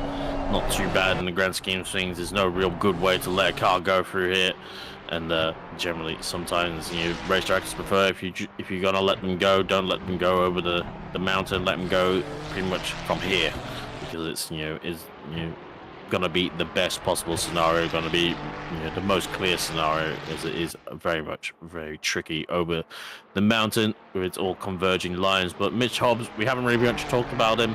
25 seconds. I think he might just tick over for another lap. Potentially it's going to be uber close, but he has done absolutely everything he has needed to today. He was a little bit under threat from Kumar at the start with his rapid pace from the 17 driver, but he's going to come now into Murray's corner. 5 seconds on the beat. 4, 3, 2, 1, and he's gonna start another lap. You son of Mitch Hobbs, and we'll go around once more around the mountain. Good call there, because I honestly, when you said he might get another lap in, I thought, nah, that's not going to happen. Well, there was about 0.001 in that, wasn't there? There was absolutely nothing in it whatsoever. We are having some comments in chat as well. Mike Crick here. As I understand it, he's got some new hardware that he's running, but this is a really good result for Mike Crick, the number 87 Pixel Racers GTR. He's in P12 right now, doing very well, and that P12 is going to turn rapidly into a P11 because he's got Buskovitz ahead of him, and it's all actually no. I think he will be P12 actually. Look at it. Yeah, I think he's going to be just shy of Buskovitz, unless Buskovitz has a wobble. Yeah, that's right. It's going to be about 0.9. Brownette, though, has had a problem because he has dropped back and out of contention to get a P11 or a P10 in this. So Stockton will almost certainly be guaranteed a P10 finish right now. Buskovitz will drop down a couple of positions, potentially. It's very, very close, though, between Crick, Stockton, and Buskovitz. So it could be a P11 for Mike Crick. Time will tell. We've got another lap to go through anyway, because Mitch Hobbs did just manage to get to the line, extends the race by another 3 minutes or so, and I don't mind that personally. A bit more, bit more time here at Bathurst. That's music to my ears. But Mike Crick's got a push now, and he might be on for a P11 finish. Here's Mitch Hobbs. It's deja vu, mate. Is he going to make it this time? I think he will. I think it'll be the end of the race this time. Will there be one more lap? I'm not too sure. It's a bit close. It's going to be a bit touch and go. But I don't think it'll be the case for the Valkyrie Motorsport car of number 4. And pretty much a surefire, he only had to pretty much show up, and even if he didn't, he would have been champion. But as he rounds the final corner for a Season 17 Split Yellow Championship goes to Mitch Hobbs, and the winner of the final round here at Mount Panorama. Yep. Takes home pro category, takes home the season win, takes home the final win at the season for Bathurst as well. Across the line, Jacob Maggs will take P2, and he'll have P2 in the pro championship as well. Then Sweeney, what a race from Sweeney. My hat's off to that man in the Mercedes. What a race he's had. Then Kafil Slade, another honourable mention certainly here for KA Motorsports. And then Harsh Kumar in P5, here's Sean Bubb now in P20, and across the line, Spinaze, Godfrey, Maddox, Sakanias, and Stockton. And of course, Buskovitz has actually come into the pits for some reason. I was going to say, I think he didn't have enough fuel, because he closed down the previous lap. I didn't actually get it in, but he went from 2-second gap to Stockton to 8/10 on the line. So I think he didn't have enough fuel to go around again. So ruining Mr. Hobbs is Buskovitz. But that will give Cricky P11 as well. Fantastic stuff. Sakanias here now for P9, under the radar as well. We didn't see him all race, but sometimes that's what you need just to get a good result. Stay out of trouble. And Stockton in the sorry-looking Ferrari rounds out. Been in the wars, been in the grass, but he's got to come home with a P10, which shows you have to finish. Exactly. Yeah, I mean, he has battled and battled throughout this race. He's been involved in incidents. He's had people send it against him, but a P10 for him is a very, very good reward for what's been a very tricky race for that man. Mike Crick The Pixel Racers come home, flash of the lights, and takes P11. Well done, Brownette on debut, or at least very much elevated from the Academy Series recently. In the Mercedes, the KA Motorsport does come home in P12, then Starkey in P13, and it'll be Hayden Marsh in P14. Remember, this man started right at the back of the grid, P27, so a good race there from Hayden Marsh, even though we did see him sideways at the bottom of the dipper. Nonetheless, that is going to be the last car across the grid. Hayden Marsh will round out, and that is going to be our season done here for Split Yellow. Bear in mind, are we going to get a few donuts here? Yes, please. Yeah, do it. Go on, Hayden. Give us a couple of Taco Sport donuts. There we go. Very nice. The Ferrari party continues. Ever more here at Bathurst. Donuts. It does not, no. Yep. The anti-stall system doesn't really like it, the auto clutch. But yes, exactly unfortunate. right. Thank you very much. Okay, we'll run through the final official standings, and obviously the championship standings will be privy to the overall, drop rounds. So we'll go on that one. But yep, Hobbs takes the win from Mags, and Sweeney to take the overall top 3, followed by Spinazzi and the 2 Taplins for silver class. The one is not like the others, to say the least. And that one, Pro-Am, oh dear, as it clicked over, is a little bit apprehensive there, as we'll quickly shut back there. Yeah, there we go. Pro-Am is headed up by Marsh, and not too sure what's happened on that one. Might need to re-click on the race for that one, because it's unfortunately clicked over. There we go. Kumar, Godfrey, and Stockton make up the Pro-Am top 3. One of them's getting a promotion for sure. And Brownette and Kranich, well done for finishing the race, although looks like we lost Kranich on lap 6. Yeah, it does look like he unfortunately did. Now he's 23 laps behind, so that's a bit unfortunate there. But yeah, what a season 17 here for Split Yellow. Big congratulations to all the drivers throughout the 7 rounds that we've had. And what a way to finish it at Bathurst with some real exciting racing. Yeah, absolutely love to see it. Remember, the sign-ups for Season 18 are going to be available in about a week's time. So keep an eye out for that in the announcements channel. You will see it. It'll be absolutely everywhere.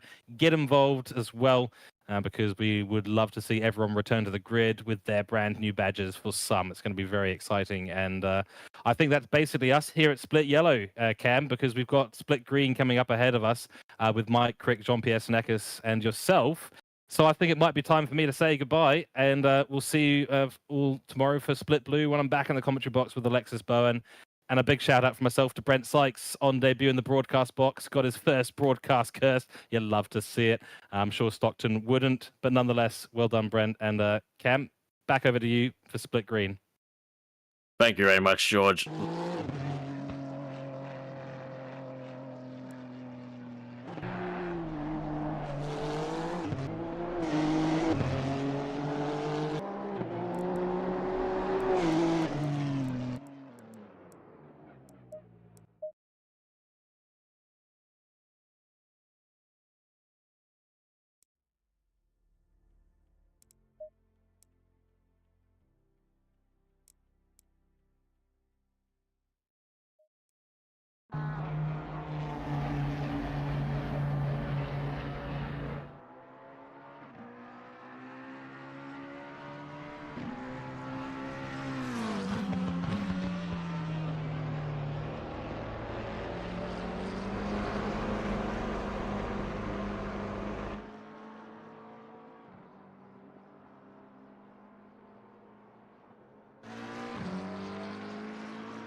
And welcome back to a very wet Mount Panorama here. We are live for Split Green in Octane Online Racing Simrigs Sprint Series Season 17 finale.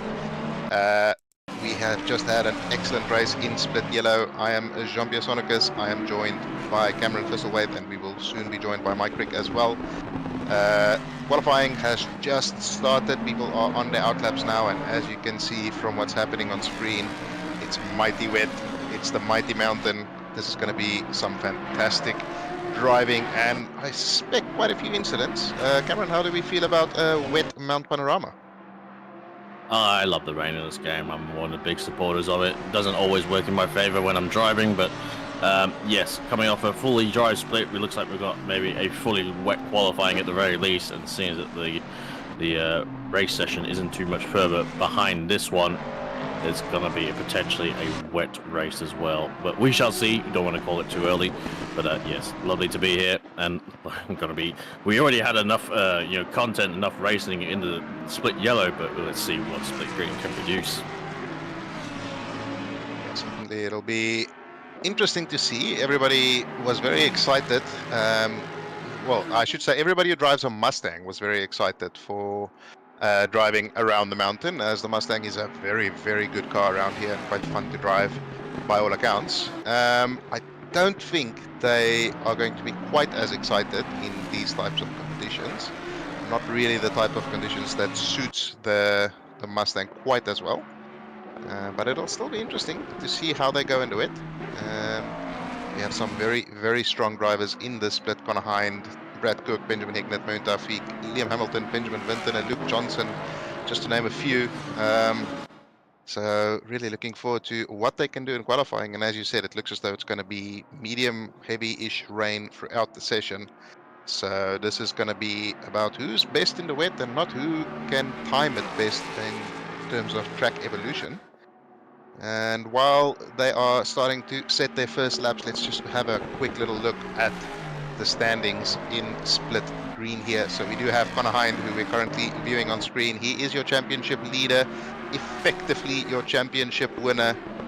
He's 151 points ahead of Taufik, so he probably doesn't have to do very much to seal this deal.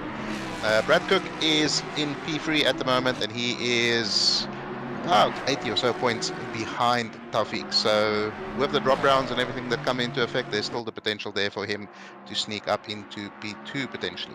Then in the silver class, we do have Chris Taylor and Brad Palmer within 31 points of each other, and Danny Vu about 90 points behind Chris Taylor. So he's most likely out of this battle, but there is still very much a battle for the win in silver class. Then in the Bro-Am class, we have Andre Costa, Jean Rad, and Brian Kong. Andre Costa not too far ahead of John Rad, but it is about 70 points, so unless Costa has an absolute mare of a round, he should be safe in the class. In the AM class, we have John Carter leading on 281 points. Seems a little bit out of position in P12 overall, with Matthew Bolt about 130 points behind him, and Tim Purcell about 40 points behind him. So not much to play for in the AM class, but still a lot to play for in some of the other classes, and I think we should see some good battles as the race progresses. Connor Hind coming into the final sector here. He'll be the first driver to set a lap. Yep, we did see him glance the wall a little bit on the exit of McPhillamy as we were really going through the standings, but there should be a steady lap, a 2:07.3. What does it really mean right now? We're not too sure. It's first laps in, dare say, a probably undiscovered, kind of conditions for most drivers. I think, there's a few people out there expecting a full dry. At least there was a lot of people on the dry server when I was on last night. Yeah, it's going to be... I haven't seen anybody in the wet server so far this week during my practice time, so I'm not sure a lot of people are particularly prepared for this. I, for one, am not prepared for a wet server at all. But you were saying, what does Connor Hind's first lap mean? It looks like it was a good one because he's 6/10 clear of the nearest challenger, more than a second clear of everybody else. It was a good banker from Connor Hind there.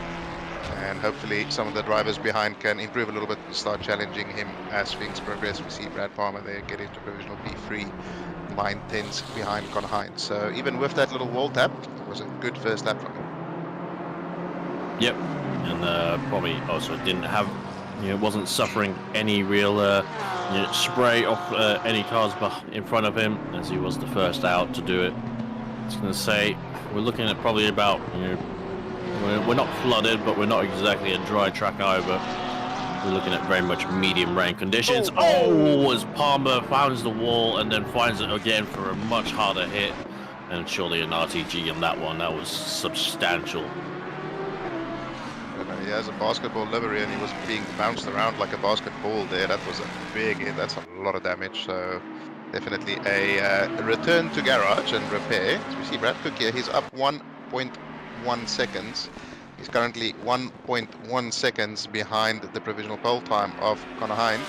Although Connor Hind is just ahead of him on track. We're not sure if he is improving, but let's see if Brad Cook can improve. He gains a little bit going through the chase. Will he maintain it on the exit? Loses a little bit of it, but still a net gain, I would say.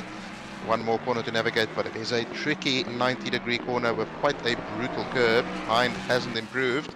Can he improve? Is it going to be enough? It's not quite enough. 0.018 seconds separate them, with Christopher Taylor jumping into P3. They're only 2/10 behind, as we are joined by GTR man himself, Mike Crick. How are we, sir?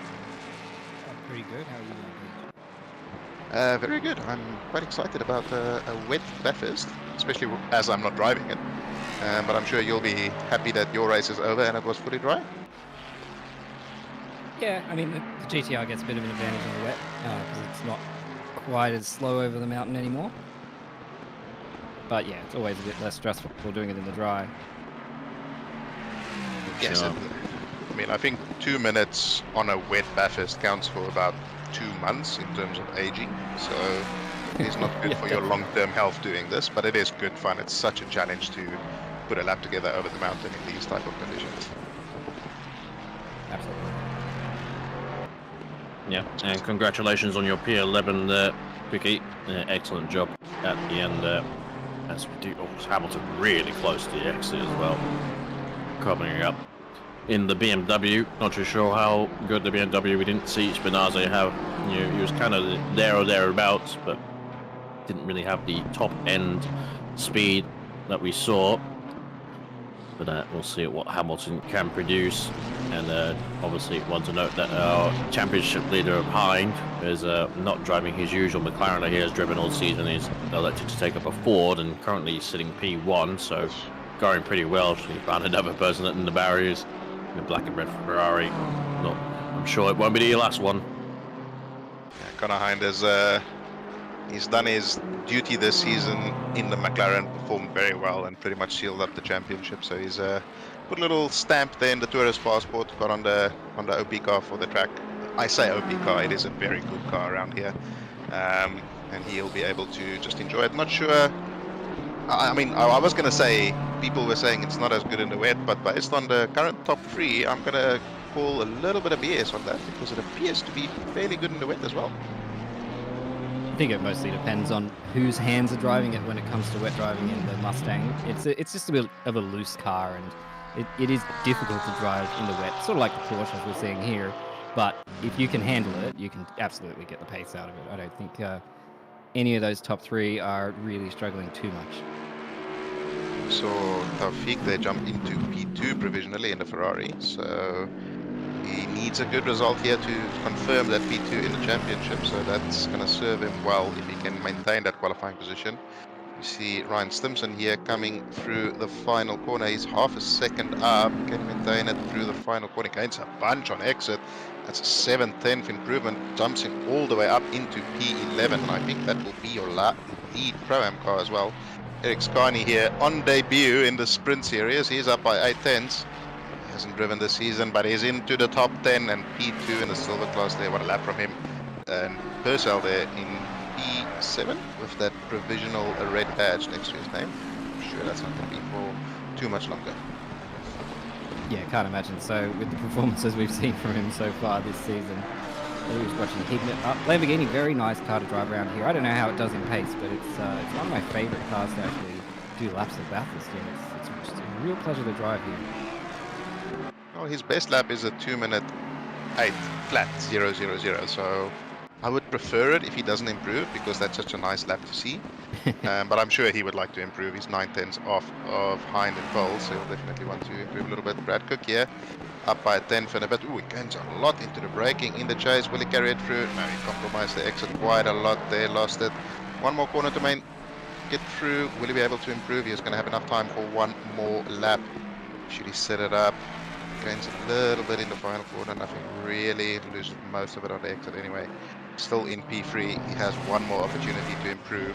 Liam Hamilton, he's not going to gain enough to gain him any particular amount of positions, although he does improve quite a lot in the final corner. Will there be enough for P4? No, it's not quite.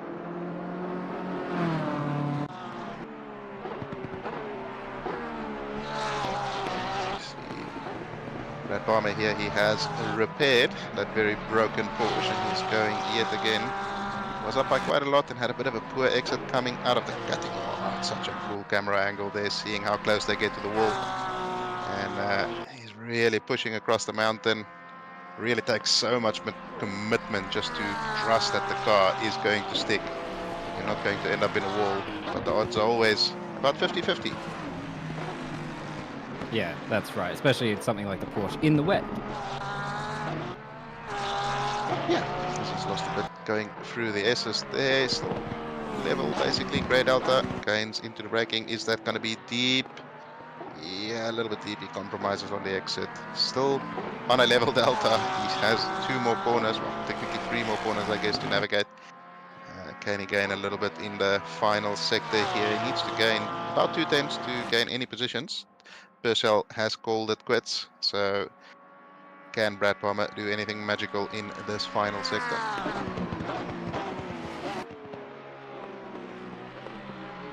Judging by the Delta going through the chase, the answer is going to be no, unless you can have an absolutely magical final corner. Coming Delta's down. just teasing him. Yeah. Oh, that's too deep. That's way too deep. Yep. that was hunting Delta. As we see Cook here coming into the chase, he's up again. He's had a better run through the chase. This time 2.5 tenths, not going to be enough for pole, but that would provisionally be enough for P2. One more braking zone to navigate in these tricky conditions. Can he get it right? He gains a little bit, loses some of it on the exit. Is it going to be enough? It's not. He improves, but not by enough. He is still 3/100ths off of Taufik. Anybody else still able to challenge this top 5 here? Luke Johnson, he's up by quite a few tenths. Loses a little bit of it on the exit there, but Could well go up to P3 with this lap, but he does lose a little bit on exit and is carrying it all the way down to the chase. he's the last driver on a valid lap, and the chase is such a difficult braking zone. You need to be so spot on with picking your braking marker, and he seems to have been pretty on the mark there. He gained 0.5 tenth going through there, gaining a little bit on the exit. That's 3/10. That's going to be enough for P4 potentially. Can he get the final corner right, nice and late on the brakes? Don't hit too much of the curb. Take a little bit of the exit curb. 4/10. He's losing some of it on exit P4. 1/10 behind Brad Cook, and that will do it for qualifying. And it's wet on the grid.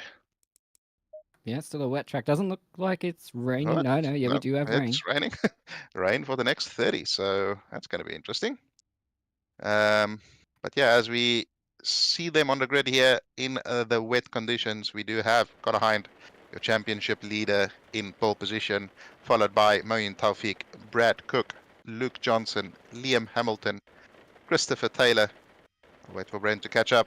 Christopher Taylor, Benjamin Hignett in the Lamborghini, Benjamin Wintener in the BMW, David Barker in the Ferrari, and Jacob Weatherburn in the Mustang, rounding out our top 10. And then Tommy Purcell, your lead AM driver. I say AM, there's some inverted commas around that, in P11, followed by Brad Palmer, Eric Scarney, Ryan Stimson, Alex Tonkin, can't remember the name, John Carter, Wesley Yao, sorry, John Rad, Douglas Keane, Andre Costa, Damiano Thurklini, Ramesh, can't remember the name, Thanos Ramesh, Phil Rando, Sam Austin, and Jeff Beaton. Apologies. I wonder if we've lost a car, because there was a sort of a gap in the grid between Palmer and Scarney. as you can see, just ahead of the Simpson Mercedes. There's a bit of a cavity there, so hopefully whoever that is can get back into server, but I think they might be starting from the pit lane if they do. I think Aiden's Squires. Squires. Mr. Yeah. Loves the Rain himself is currently absent. He was here in qualifying, but currently not on the grid. Just to housekeep, there's going to be a 60-minute race, 2 mandatory tyre stops for tyres, funny enough, as well as a 50-minute pit window. So what do we do here for strategy? What are our thoughts? To Don't be honest, crash.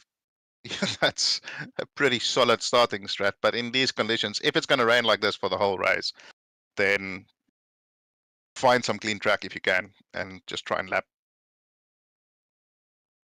It's just really, I mean, the tires in the wet last for ages. Bathurst itself isn't a particularly heavy track on tires anyway.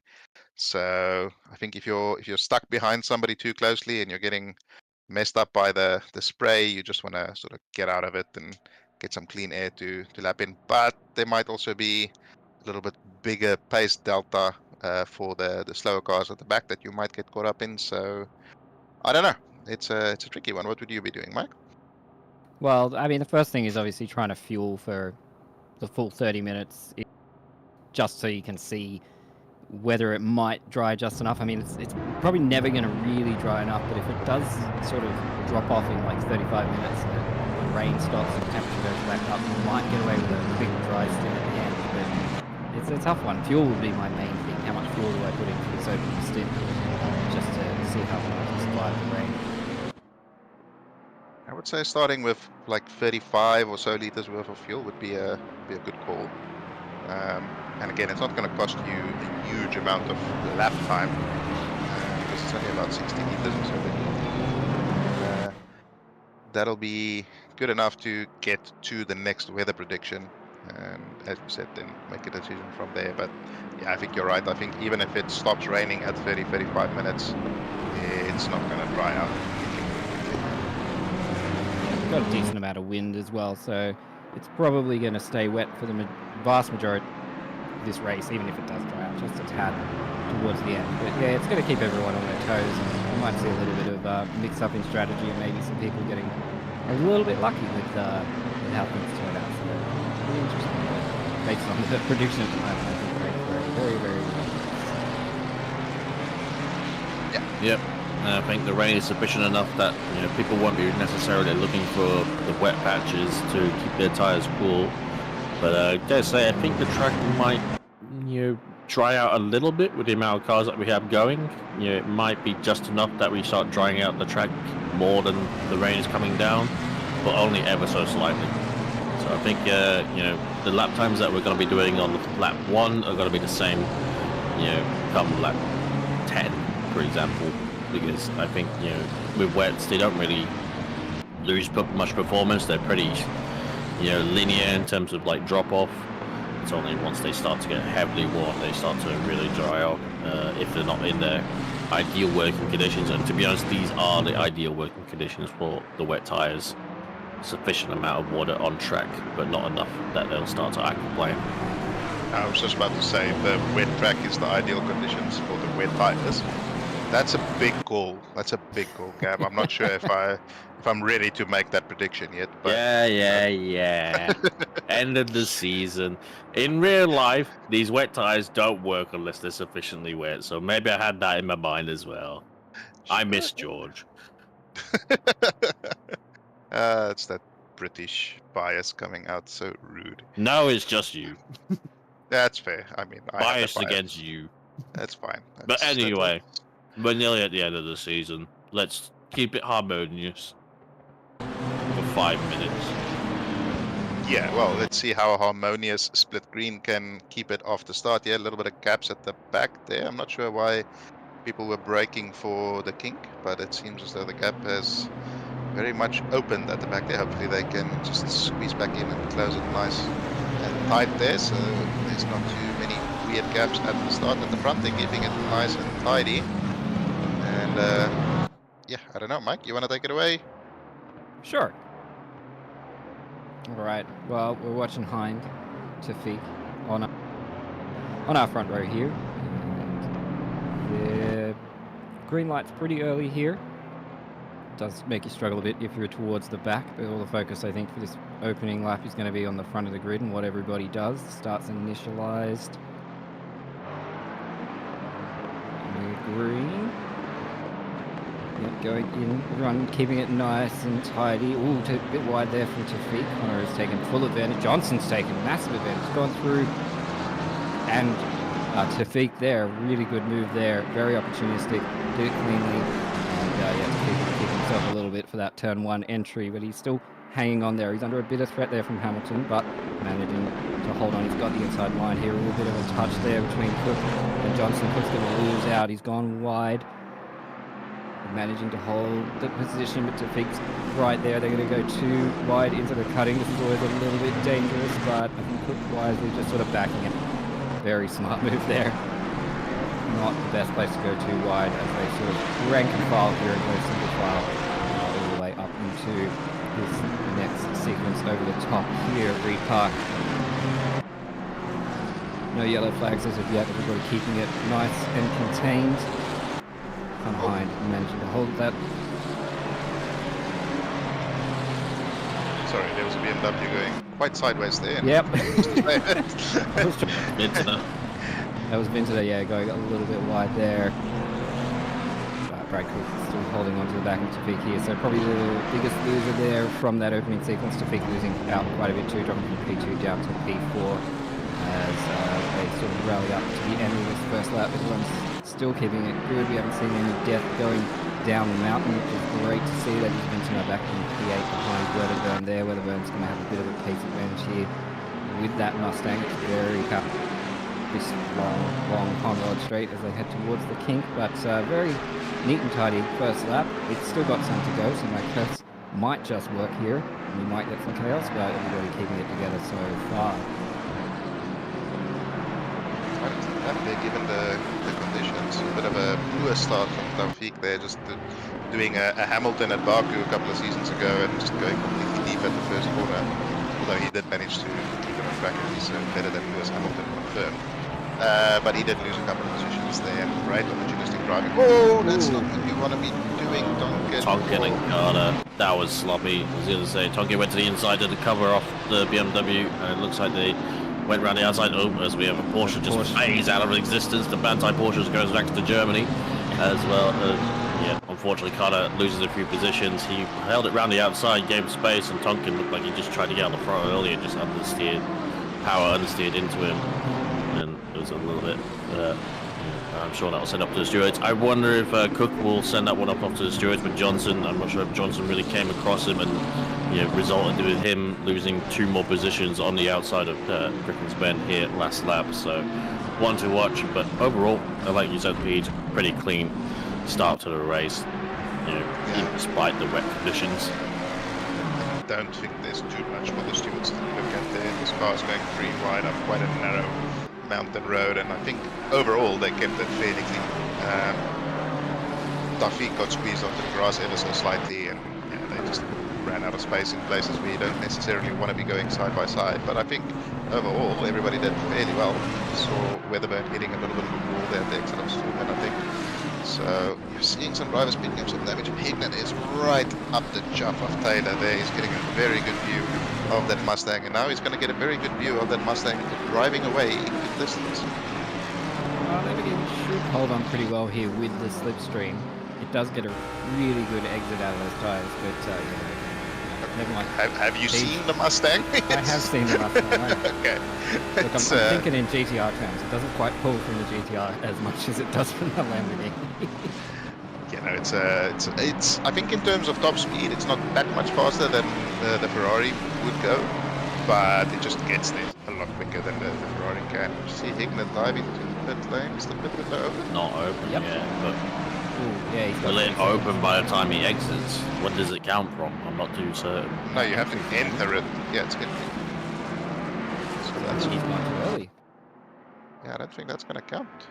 Well, we'll see. Maybe we're wrong, but hopefully, for his part, we are wrong, and it doesn't count on entry and exit only. Anyway, it looks like Taufik struggling a little bit for pace here under pressure from Brad Cook. His championship rival for that P2. Goes defensive nice and early, shows his intentions. Around the outside in the dry is nearly impossible. I can't imagine it's going to get any easier in the wet, and Brad Cook wisely slips in behind him. Drivers out front, Hind is in the class of zone already 2.5 seconds ahead, but Liam Hamilton keeping the pressure on Johnson, and that's very wide from Christopher Taylor coming into the cutting there.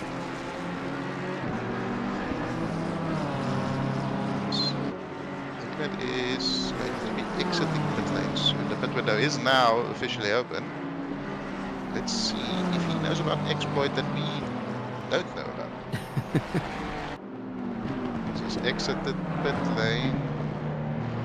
Behind, so we can't see him on the leaderboard at the moment, but I'm going to hazard a guess and I'll put some money on it. He still has 2. Yep. So I wonder what that was, whether he's maybe potentially under fuel by accident or he's just mistimed it completely, forgotten about it. He's kicking himself, whatever he's done. I've seen people under fuel, but I've never seen people put only enough fuel for 2 laps. To be fair. So that's very strange one there from Nick.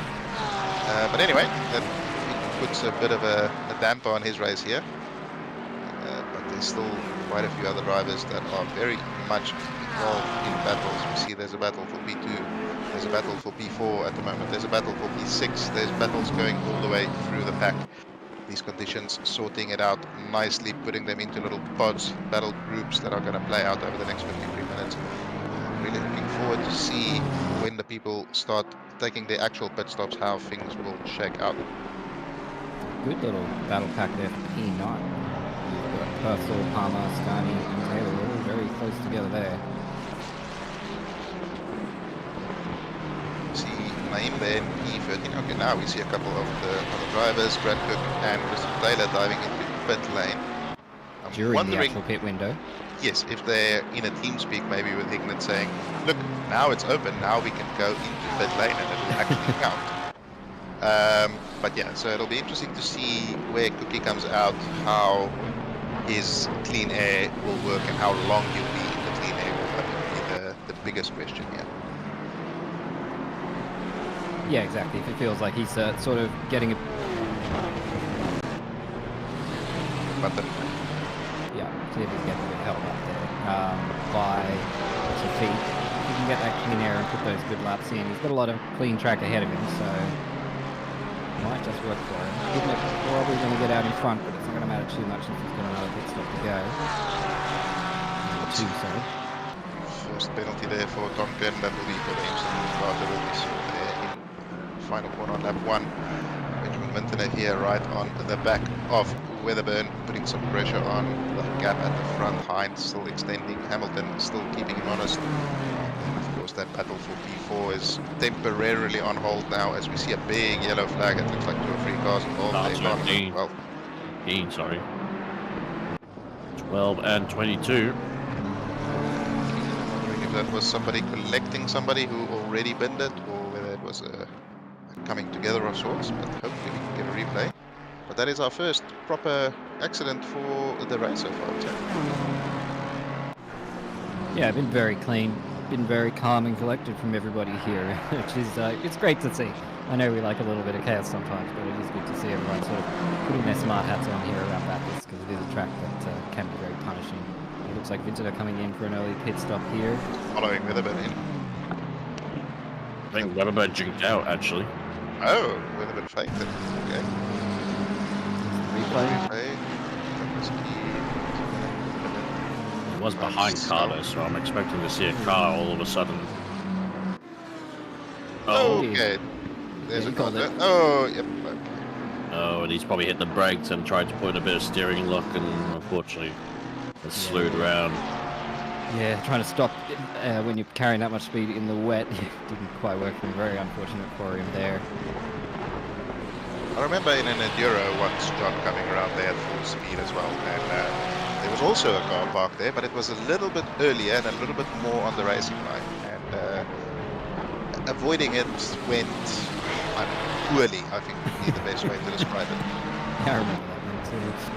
Yes. And those who watched the 12-hour in real life, unfortunately, there was a year where there was a AMG Mercedes pretty much sideways, or sorry, an Audi, and it was unfortunately collected right, when it was too late to avoid, and it made the most awful sound carbon fiber you can imagine.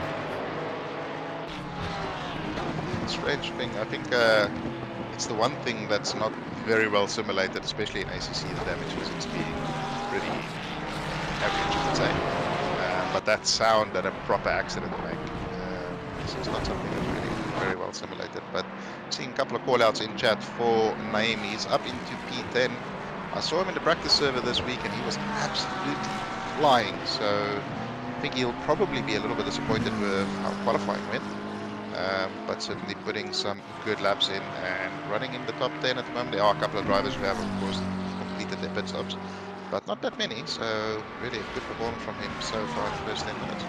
I think we've just lost 277 of Stimson has just had an accident.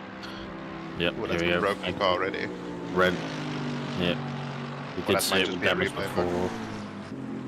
Oh no! Oh, he's gone too far left and clipped the wall. And it's unsettled him on his entry, and not the biggest of hits, but oh dear, oh dear. With a Marmite livery. Sure, that's full loading or anything, but Naeem with a penalty, just as we were bigging him up. I'm gonna put that one on chat, not on myself. Yeah, no, that's not a chat. accepting Come responsibility for that. Oh no. No, I don't mind chat, taking responsibility Own for this, but that one I'm not taking. CJ Beaton has committed the seppuku there at the chase. He's currently still building sandcastles in the sand. Hopefully he can rejoin safely. There's two cars coming up to him fairly quickly there. Just though Brad Cook is right behind Hignett. And that's going to be an interesting one. Will Hignett just let him through? Or will he battle him? Because, as you always say, he has the complete right to battle him, even though he's not really running on the same timing. Will he even have a chance once the Mustang gets a sniff of a draft? Will it happen by turn 2? By now, probably a bit too far back to catch him, as I believe that's the BMW of Hamilton just ahead of them as well that we saw. Yeah, it was about 3 or so seconds ahead before the pit stop. Has another look, but not quite close enough. It looks as though that's wide from Hignett. They're going to go side by side into the cutting. Hands up in prayer. Is through. Okay. Yeah. Boo! Anyway, that's Brad Cook through, so that's a blessing for him in terms of the battle with Taufik. Some quite a few penalties coming through. Douglas Keane getting a 15-second penalty. I'm sure if that was maybe for rejoining a little bit unsafely during that incident with Carter. Yeah, not holding brakes or something like that, maybe. Yeah, I'm not too sure on that one. Yeah, for causing a collision, as well as also for Naeem, also for causing a collision as well. Brad Palmer, your lead Porsche driver and your lead silver driver as it stands, although Mr. Taylor has completed a pit stop and he was ahead on track. So, yeah. Amos, yes, Tim has climbed 5 spots. Keep in mind, some drivers have completed their pit stops and stuff like that, so it's not necessarily representative of where he will be running, but he is doing a stellar job and he is not too far behind David Barker. Yeah, and just looking at the overall pace, Connor Hines doing 207s flat, everybody else behind him doing roughly in the 207 range, and then most people sort of in the 208s all the way down to sort of John Radler's did 211 the last lap, but still pretty strong up there, and Hignett doing 207s, practice doing 207s as well. And we've got the yellow flag of 121. There's Austin also at Skyline, so it was a pretty clean first few laps, but I think his drivers maybe get up to speed a little bit and start to push, and then they're finding their limits. As the 121 car is still there, yellowed at Skyline, so I'm hoping these guys are prepared to avoid if they need to. Maybe, yeah, 121's car going against her. It's just cleared in time now for the number 13 of Barker. That's one of my favorite camera angles, coming down that section of track with that view, somebody so close behind it with the snow.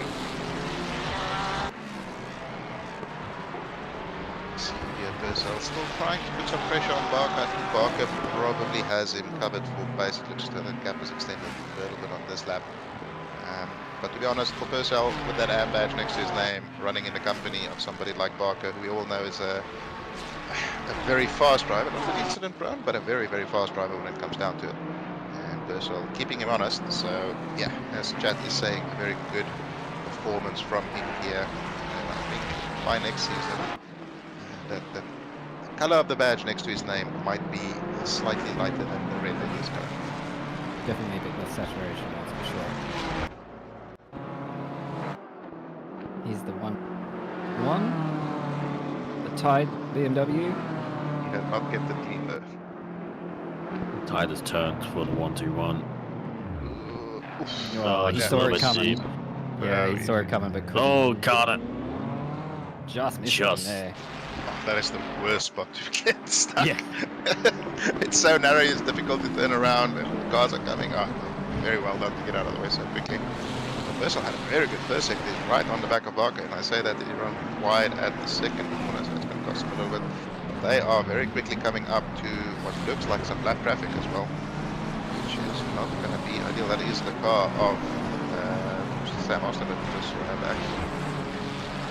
I think one fun to watch is Hamilton was right on the back of Johnson for fighting for that P2 and has, already served their first stop for a few laps now, and I wonder if he might be able to undercut Johnson, because to be honest, I think the BMWs are looking definitely a little bit stronger in the wet than they were in the dry, definitely in comparison to the McLarens. I mean, the McLarens had the raw speed in the dry, but not as much in the wet, to say the least. Yeah, pace-wise, lap time, Johnson's still just a little bit faster lap for lap, but they're very close together, so you could definitely get him if Johnson doesn't quite get the pit entry right, has a bit of an off lap, or there's some traffic, something like that. So he's definitely right up there in terms of the overall pace. Yeah, it's going to be a weird thing to say, but it's a benefit for Johnson that Hind is so much faster than him because he's running in clean air as well. So he can just get the most out of that car. He's not under pressure from anybody behind him at the moment, and he is doing very well in terms of his pace, as you said. Tafiq about 3 seconds behind him, so he's not really putting him under any pressure. And yeah, we'll see Hamilton has a nice big clean gap ahead of him, 12 seconds before he catches Rando. So it's probably another 5, 6, 7, 8 laps before he really gets stuck in any traffic. So yeah, it's going to be an interesting little pit battle here. And wonder when Johnson will decide to bite the bullet and dive into pit lane. Yeah, a lot of drivers staying up pretty long here. You see Purcell go into the pits. Looking like a full wet race, so I think everybody can confidently just keep changing to the wet tyre. Yeah, I don't think there's too much worry that you need to stick it out for the next prediction here. You can stick another set of wets on it, and they'll, even if it stops raining at the end of that current prediction, you can be pretty confident that they will survive for a while longer. As we see Andre Costa here, as we mentioned, he is your Pro-Am leader, and John Rad is P2 in class. So the gap is about 60 or so points. So Costa would still like to maybe get it done on track and assert dominance on that Pro-Am class with a championship victory by winning the Class 1 final time this season. A little bit much curve there from Rad. Yeah, and I'm sure Costa will just want to get past on the fact that they don't want We have a to slow car up ahead. Tonkin the 69 and has reversed to pits. Austin was also involved in that. He was going slowly. I'm not sure if he just slowed up, but that must have been a big one for Tonkin if he returned to garage and Alt F4 fairly quickly. So I'm not sure if he's part of the Alt F4 hotkey club, but that was very efficient from him getting out of the server there. Might as well just Alt F4 from the track, don't even go back to the garage. Yeah, I guess there's some efficiencies that could be worked out there, but all in all, I think getting out of the way fairly quickly there. Actually, I think if you Alt F4, you leave the server slower than if you skip to garage. So probably did the rest of the race a bit of a favour. I don't know, White Lunchbag, you're quite a pro on this whole Alt F4 thing. Could you maybe confirm which is quicker? Is it return to garage and then Alt F4? Straight up. Gets it up. Okay. See of Ramesh here. He is very close behind Damiano Bergolini in that pole, which I suspect that the BMW will have the straight line advantage. Bergolini goes, the plate certainly please don't do that. He backed out of it. Very well thought there. It's got a nice livery on that BMW also. It could have looked very well together. Both got a bit of flappy bonnet as well, not helping their aero efficiency, to say the least. Yeah, last thing the Porsche needs is to be slow on the straights. Yeah, certainly does come into the pit lane entry, which is a little bit of a devious little thing in itself. Very easy to overshoot, especially in these conditions if you haven't done a pit entry practice, which you should always do in the practice session before whatever race that you're doing. Do a bit of pit entry, it could potentially save you a second or two. Yeah, just wing it. That's fine. It'll be fine, especially here. This is. Is that Heinz? Yeah, that's kind of high. That's not Heinz. Ignite behind. Yeah, so it's quite up there. Ignite has What their is that? first pit Oh, stop. okay. That's why I was wondering why Hignet's so far away now. Okay, that makes sense. Their first mandatory stop, second stop of the day, unfortunately for them. And, I think it was a full stop as well, from how long they were stopped there on the in the first 5 minutes. So they really did sacrifice all the time for Nout, unless there was another new fuel factor, as it looks like our leader is coming into the box. It's a very, very much wanted three-stop strategy in a two-stop race. It's not something everybody is brave enough to attempt, but Hignet biting the bullet here. So close to the grass on the braking there for turn one. Will the Lamborghini have the legs on the BMW? Coming out of the first corner, then run up mountain straight. I'm going to say no. It doesn't have the speed to get past your car to turn two. You might make me eat my words here, but I'm feeling fairly confident.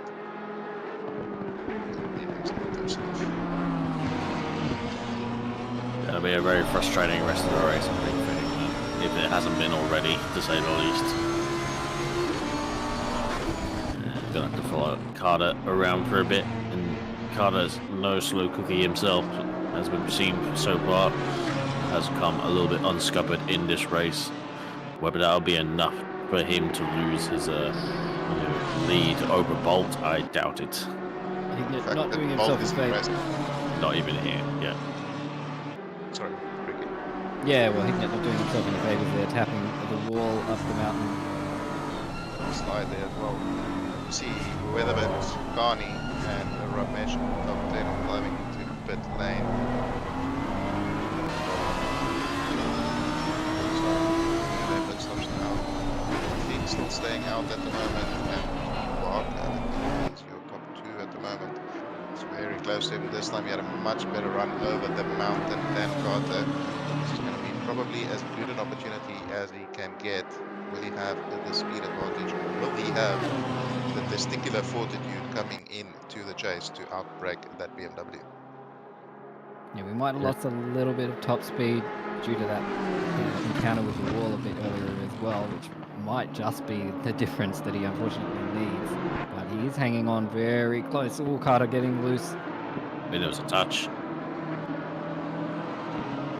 I did see the rear step out a little bit on Carter, as I think he went into the back room slightly as Carter was having his own little moment in the midst of all that, and did get a better run through the chase, and unfortunately going to have to start another lap behind the BMW. Looking at the leaders, the Johnson and Hind have done their first stop, and looks like they've filtered out still ahead of Hamilton, so the Hamilton undercut hasn't happened. And it is status quo so far, as Carter lets him go. And Barker pitting as well. We'll see if there was a tap here. Said Carter. Bit of a moment there. Yeah, I think that was more just Barker getting just a tad bit loose. Oh no, he's let him go, but I think I just saw Hignett in the wall there at the cutting. Oh dear.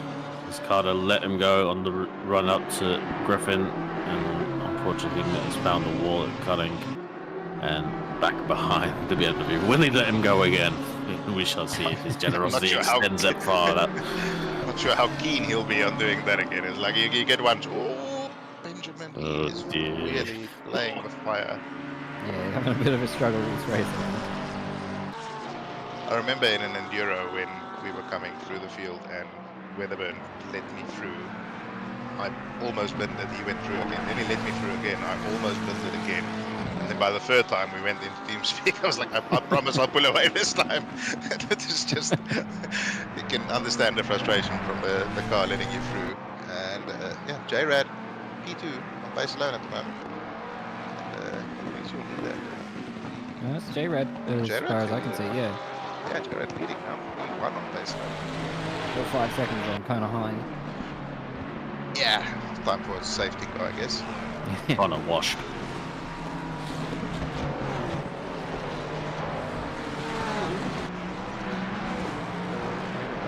Out to, let's say, behind Johnson. Still ahead of Hamilton. Hamilton's ahead of Cook. Hamilton right on the back of the feet though. Yeah, but Cook is the one, it seems like he's the one who lost out most in this sort of... Whoa! Whoa. Okay.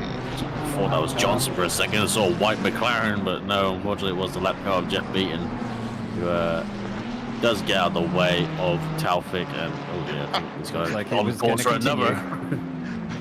I'm not sure I would count that as getting out of the way, but He got out of the way in some fashion, to say the least. technically he wasn't in the way anymore, but oof, that's a big hit. You could say he took a beating, I guess. I won't You say could that. say that, Pete, but you probably shouldn't. No, I would never say anything like that. Of course. That would be.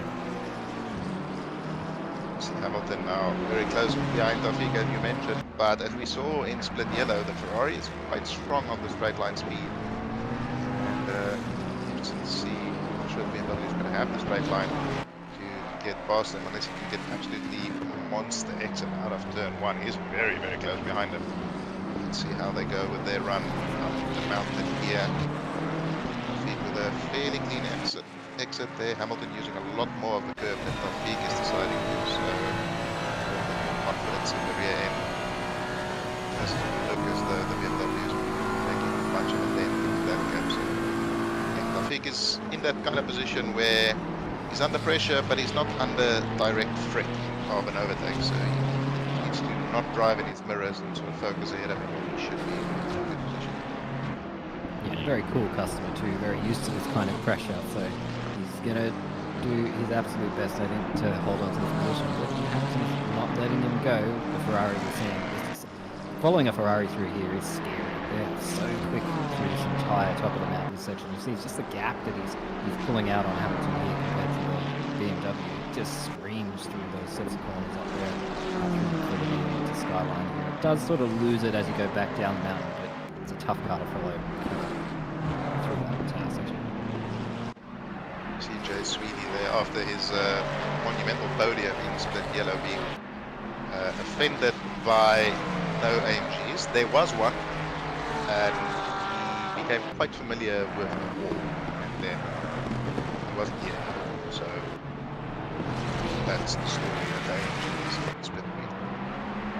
I'm not going to commentate on this particular battle because these are both my teammates and I'll be in big trouble. Anything that involves the course. So up to you guys to commentate this lovely little battle. We'll leave this little battle to Ricky for the next 2 laps. Cam and I will just be stepping away for a brief second. I'm very disappointed both your teammates are not driving GTRs, I'll just say that. They are both driving Mustangs. Yeah, Scani chasing down Weatherburn here. Holding In on to fa- the back of him. In fairness to Weatherburn, or Yoda as he's affectionately known, he did drive a Mustang. I think he still has it in real life as well. So this was like a dream come true for him. And the fact that he's having to sell it to get a practical family car makes this his sort of only outlet for really getting that Mustang on. As we see car 29 in the SS there, he has returned to either garage or Narnia with an Alt F4. But he has disappeared very quickly now. He's in the pit lane at the moment. I'm not sure who car 29 is, but I think his race has come to an end. That's full rando. What's not family friendly about a Mustang? I don't know if you've ever sat in the back of a Mustang. It has a back. I've sat in the back of a Porsche 928, which I can tell you is going to be smaller. We're going too wide there, following, and Scani's going to go up the inside. Nice move there. Slowly following Barker. Barker messes it, moves it across. Nose. Okay. Oh, Weatherburn's going to get the position back. Barker somehow stays ahead, but he's still going to have damage. I don't think he's going to be ahead by the end of the Conrad straight with that damage. Scani. Very loose there. Too much Euro beat there, Scani. You've got to tone it down, not in GTI. Yeah, that was kind of... Barker went wide, did a bit of a wall grind like Charles Wheat did at the cutting, and then kind of, I don't know if he was in control, say, and came across the nose of Scani as well. And, if it was intentional, that's devious and incredible. Yeah, I don't think Barker was in very much control of anything that was happening there. It was a very poor mountain run from Weatherburn. He's not close enough to Barker at this stage to really Might get use anything 6th gear here.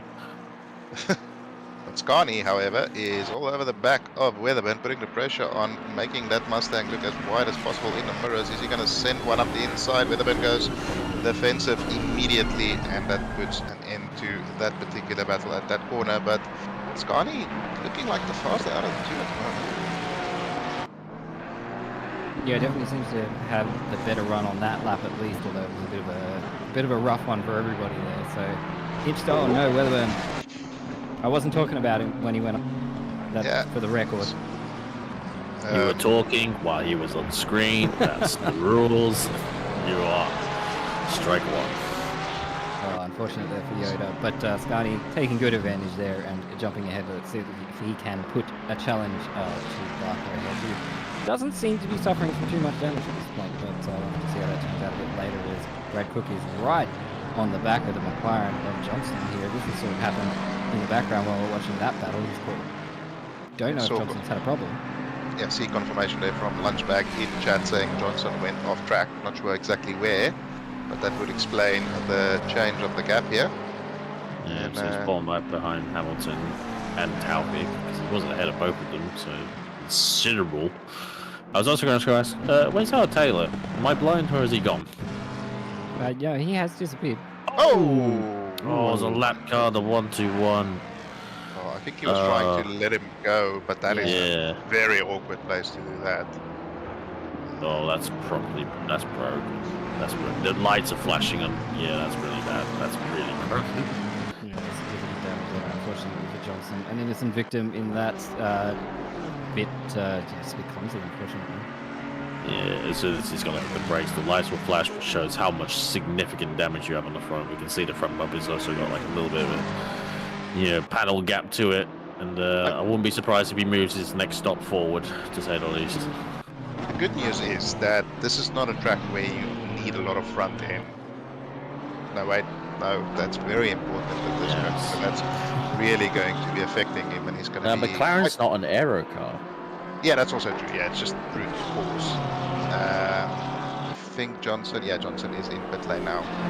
So, yeah, I'm wondering, he will probably will have to repair the damage, not worth sort of buffing it out for 26 minutes with that.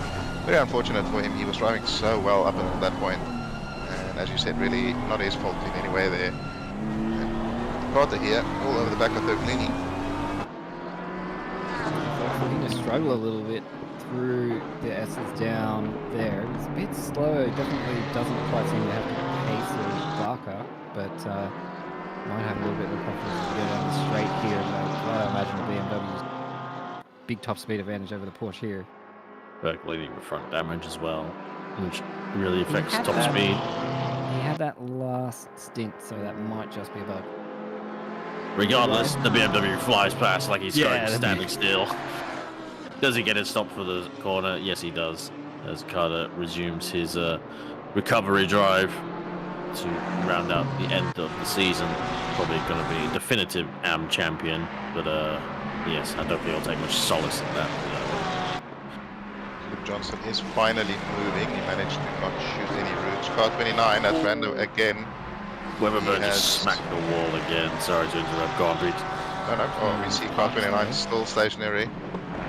Is he in a position where cars can get past? I sure hope so, because there's quite a lot of them coming. It's See, random. there's nice on the outside there, so that's about as good a place as you can come to a stop there, I guess. He's just waiting for a mate. Credit to the race director, who I'm sure was giving everyone the call there that there was a car park so that everyone could navigate that successfully. So pretty prepared and not surprised by the car. It's one of those areas where, as we get a replay here, it's suspended now. Goes into Skyline. Gets Maybe it he turned was in. the first that arrived on scene. Bit Yeah, you deep see a in yellow line. flag. Yep. Yellow flag. Yep. Okay. Okay.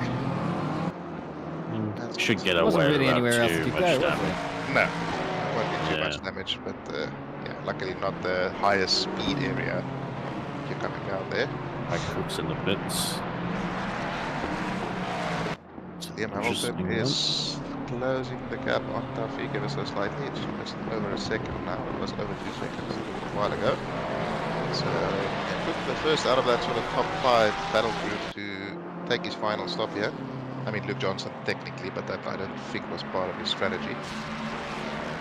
Yeah, it's going to be interesting to see how much time he's actually lost, because it looked like quite a long stop as well with all the damage he had to repair. Yeah, I was gonna say. Ooh. Oh yeah, just a bit wide, too much Oh, speed yeah. in. Oh, that was Brad Brad Cook. getting just away from that. Oh, it's an awkward spot. He's gonna have to do the 1,000,000-point turn. And here comes Whitner. Clonk. You might get a penalty for that, for sort of reparking the car in a worse position. Yeah. Should've stayed where it was, That's a little bit choppy. unfortunately. We're going again. Where was it that wall at least 3 times? He's giving it a rub for luck. Yeah. It's already Like, got you know. my car on it. Kicks it back to the paint. It's not a pokey machine, Weatherburn. Turning into a very nice shot of blue. With the pixel races. Yeah, that's what the car. That's what the team. Yeah, there's a Pixel Races logo on there by now. Yeah, so we see at the moment with what, 23 minutes remaining, 17 or so minutes remaining of the pit window. Hamilton has closed the gap to under a second now. Taufik 11 seconds behind. I think Taufik at the moment is your provisional P2, but he's under pressure, or increasing pressure from Hamilton behind line. Again, in a class of his own tonight, he's just really been very dominant this whole season. Not anybody really been able to challenge him, and he's just gone to show that the car doesn't really matter when the driver is that good. So, yeah, just too good for Split Green this season. But Taufik still has a bit of a challenge for P2 with Brad Cook, who is the lead driver at the moment, who has completed his final pit stop. So, interesting to see how that plays out in the final couple of minutes here. Yeah, Hamilton and Taufik just sort of yo-yoing on lap times. And kind of one lap, one of them's a little faster, but there's tenths. And Hamilton seems to be closing the gap, but Taufik isn't exactly slowing down either. So yeah, they're very much doing it at the moment. So this might be one that's kind of decided in pit lane. Which is not something you want to hear when you are driving in ACC, as we all know. Tricky pit stops to get right, and yeah, both of them are going to come into pit lane under quite a bit of pressure. And as you were saying earlier, Cam, it's a tricky pit entry, and you can gain quite a bit of time, but you can also lose quite a lot of time if you get it wrong. So they're going to have to commit safe. Just go as fast as you can, but don't hit the walls here. It's just that easy. I mean, it's in practice, or in theory, sounds very simple. Yeah. Despite me not having done any wet running, I'll be okay if it's a wet race. So we see Barker here, up on his own, not really under too much threat. Oh, a little bit late. Oh dear. There's a rear right, finds the quiet curb, and thankfully sees that Scani is already there. and it takes the escape road. Oh dear, seen that before happen with a few mid-engine cars. As Purcell comes through as well, as the Ferrari is severely damaged, the one behind at least. It's a fair chunk of damage on Barker's car there. Is he going to dive into pit lane? I think he's trying. The car's like, no thank you. But he eventually gets it turned in. I'm not sure if he's managed to get it into pit lane. Okay, he's slowly but surely crawling into pit lane there. And Connor Hind has dived into pit as well. So leader is in the pits. He's in a pretty unassailable lead at the moment with 11 seconds or so between him and Taufik. Here comes Johnson. He's going to be challenging Hind, as Hind is already exiting pit lane. It looks as though Scani is in pits as well, together with Barker, who will be there for quite a while, I think. I still like this livery. I just think it needs like a Barney on the side, just to sort of brighten it up a little bit. Nice friendly Barney the dinosaur. Will really make it pop. He's liking a purple car. I'm just surprised. I know it's a big It is a nice looking car. I do like the combination of purple and the gold there. See Scani coming out of pits. Oh, it's Scani with Johnson. Drag That's going to race. be 4th position. I don't think the McLaren is going to be winning this drag race. Scani with his relentless consistency, as the cameraman can be. Oh, the Mac actually takes it. So We would have had that extra little bit of exit speed out of turn 1 there. And Scani right behind him now. Johnson will have repaired the damage, so he should be able to get right back up to pace. There's 20 minutes of fuel on the car, so it's about 40 or so liters, which will be meaning that the lap times will be pretty quick. So he'll be hoping to be able to pull away from Scani here fairly quickly. And I think the McLaren should be stronger over the mountains, so could potentially get that gap big enough to not have to worry about any sort of attack coming down the front of him. We see car 196 behind, going slowly. That's from Mesh in that beautiful BMW we were talking about. Where has he come up from there? No, we weren't watching him when that happened, so Grass. touch the grass. It's not what they mean when they say touch grass, Tarosh. That is not what you're supposed to do. Thanks for pulling it up okay at least. Yeah, managed to keep it out of anybody else there, so well saved at the end of the day. Sadly. Not quite as pretty as it was. Don't think a Barney will save it now. So, yeah, see Purcell Palmer there diving into pit lane. So Taufik still staying out, Hamilton still staying out, Winton still staying out. And Brad Cook is, what's that, about 19 or so seconds, or just under 19 seconds behind Connor Hind. So with the gap that there was between Hind and Taufik, it's going to put Cook about 7 or so seconds behind Taufik.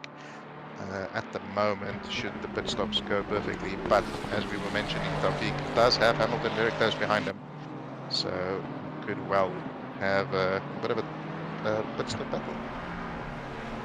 Yeah, that early pit stop really didn't seem to work out for Brad, has it? He really just hasn't gained much time of it. I mean, I'm just looking at the lap time. It's just an undercut or an overcut here. It's not making that much difference in terms of time, even if you've got sort of fresh air.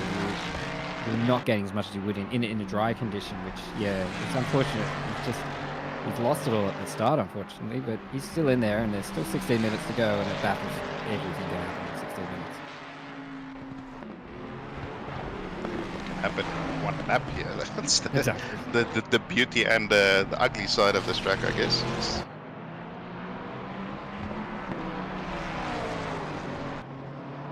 But we see here Brad Cook right on the back of J-Rad. This is not for actual position, so J-Rad won't put up too much of a fight. And not sure how much of a fight it would be in terms of straight line speed here. Although, as we said before, the Ferrari is quite speedy. Looks as though J-Rad is no, he's not making it easy for him. So he's holding his line. Brad Cook is so close behind him. As they break into the chase, J-Red slows it up nicely. Going to be frustrating. Brad Cook no end. But as you said, Cam doesn't have to let him go, and he dives into pit lane, so that will also explain why we're holding on to it for just that little bit longer. It's going to free up Brad Cook to try and chase down the drivers ahead.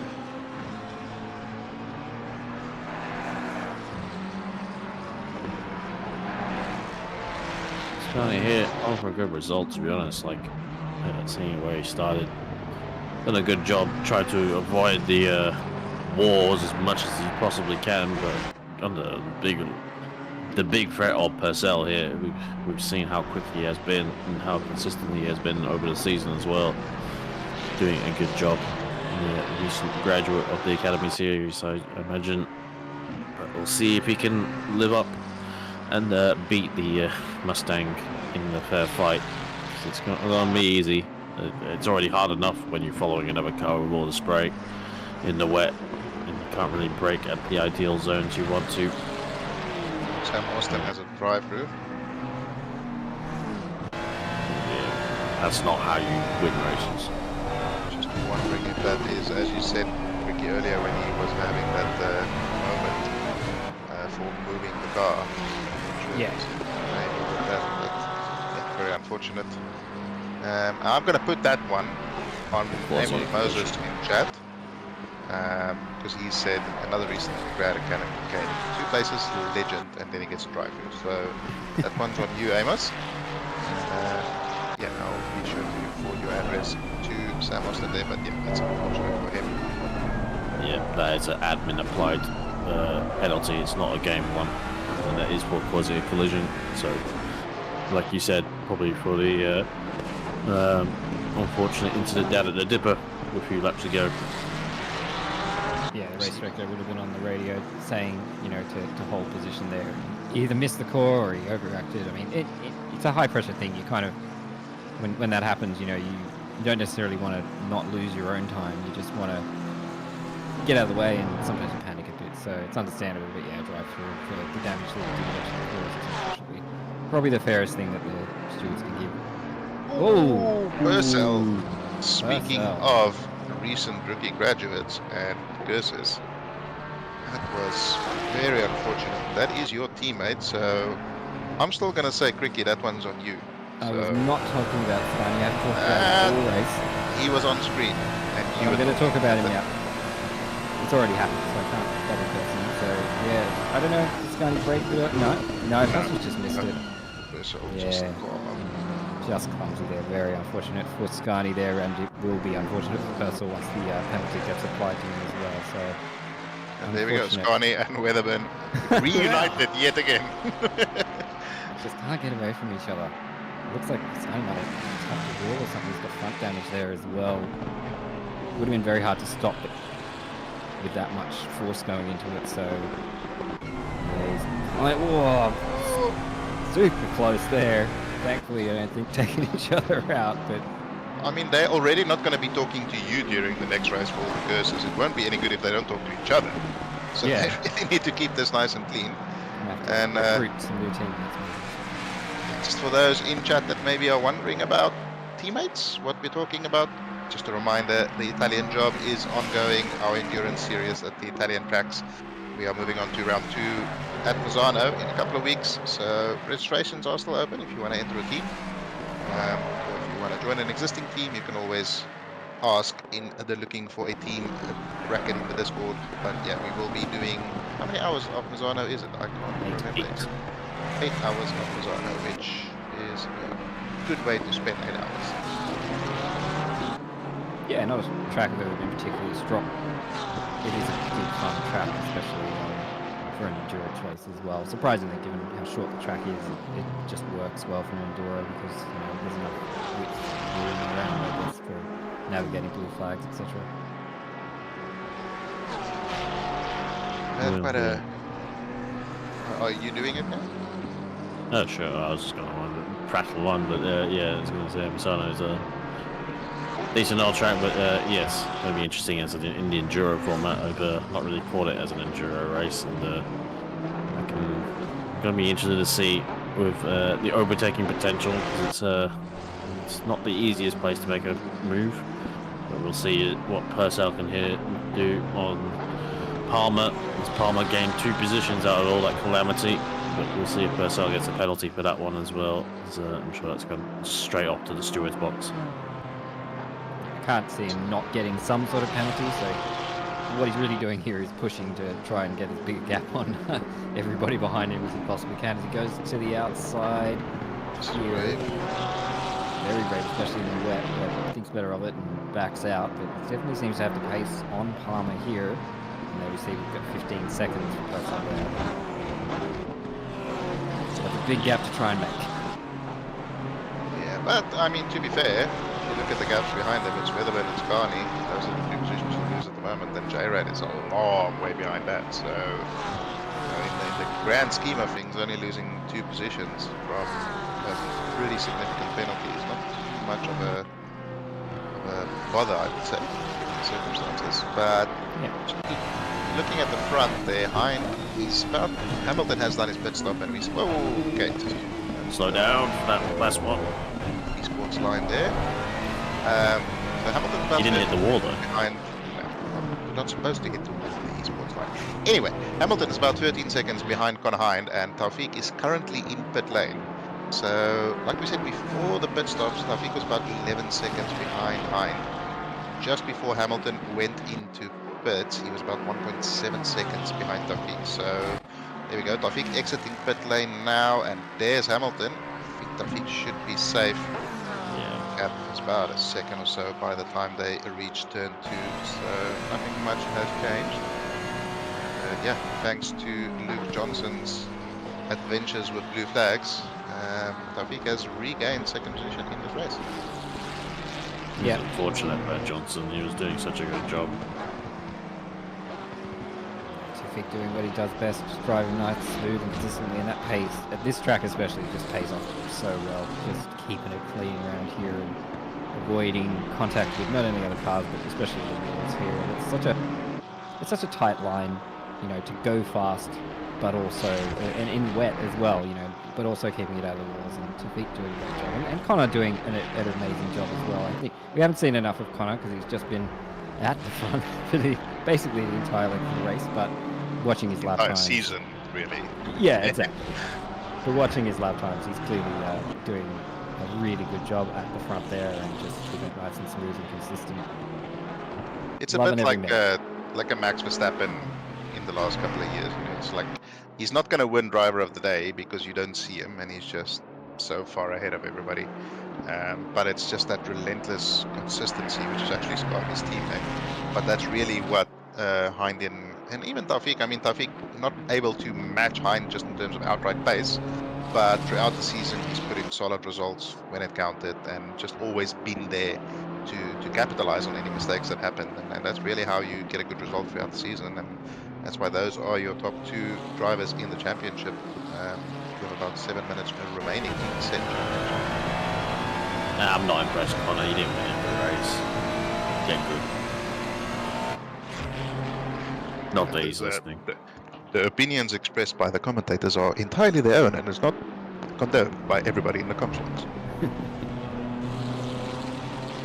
see David Barker here after repairing all of his damage, which would have been quite a bit. John Carter here, still in P14 after what can only be described as an eventful race. Car 23 going very slowly. It's around Skyline, I think. Yeah, just before Skyline, I think. Replay here, coming through Suman. I reckon he's gonna do a Barker. Oh, AC cameras! That's not. Oh no! Hey! Ballet music for that one. He got it turned around in the right direction though. So well executed there from J-Rad. I mean, it looked like it was quite a spectacular spin, so I would know. Like it's number 2 electric boogaloo here as he comes, as we were saying. Someone queue up the classical here. Yep, exactly the same as Barker, except it just went a lot harder than Barker's went. He stuck the landing though, as you said, pointing the right absolutely stuck direction. it.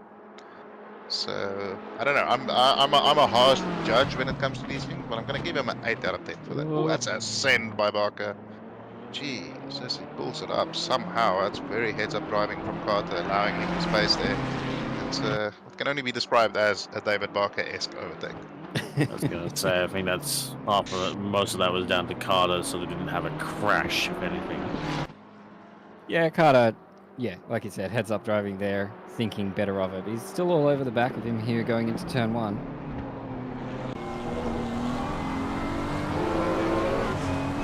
Catching him on the exit. Riley probably got the advantage on top speed. Yeah, from what we've seen so far tonight, that does appear to be the case, and it doesn't look as though Carter is able to do very much. And from what we've seen of Carter throughout the race, he seems to struggle a little bit across the mountain against some of the faster guys. It was just costing when Foot was stuck behind him, whoever it was, or Hickman, sorry, was losing quite a bit of time as they were going over the mountain. So maybe just that lack of experience, that lack of commitment over the top, just costing him a couple of tenths per corner. And when you consider how many corners it is, J-Rad has Beybladed again, I think. That looks like the same spot yet again. He's going the wrong direction on the minimap. Not sure if that's Still there. there's a Hignett right behind him. Hopefully Hignett's not involved with this.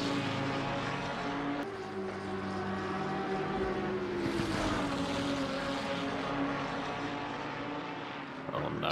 Coming No, with the no, no, no, skyline. no. Oh goodness. Oh, that's a tough one to call. I don't know if Hignett gave him a tap there or sort of forced him wide. That's very awkward situation for both of them. Unfortunately, J-Rad looking to come out the worst for wear there. I mean, it was a case of Rad trying to take things easy, but yeah, the car that was right behind him, and he was probably trying to slow up a little bit more than he needed. But then, you know, he's got a damaged car. He had an incident last lap, and then Hignett probably took his racing line by the looks of things through Skyline, and he had to take to the grass that, or he went in too deep. But I'm surprised that one car escaped all that, and not two cars that ended up destroyed, frankly. It looks as though Hignett placed his nose in a place where you don't necessarily want the car's nose to be. And Rad got a bit spooked by that, put it on the part of the track where the car does not grip. And yeah, fortunately for Hignett, Rad spun the other way and not into him.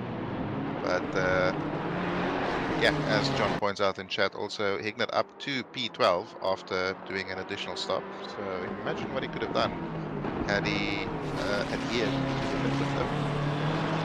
But, again, it's interesting to see in the previous stint, towards the end of the length of the stint, Taufik started pulling away from Hamilton a little bit. This time around, Hamilton closing the gap back up again. So not sure if Taufik is just, I don't know, getting a bit tired, or maybe just had a couple of small mistakes, or whatever the case may be.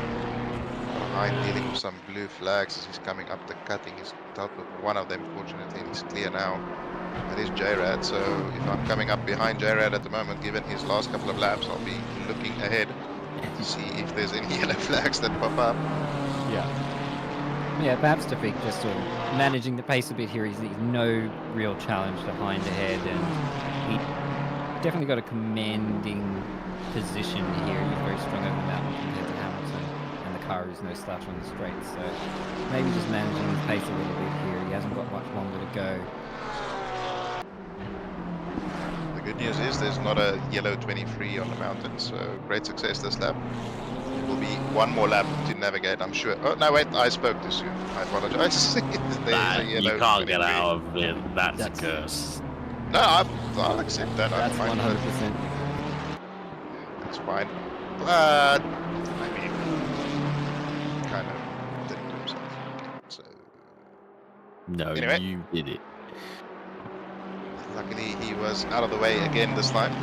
So let's see as Connor Hind comes into the final corner for the final, well, penultimate time, I should say.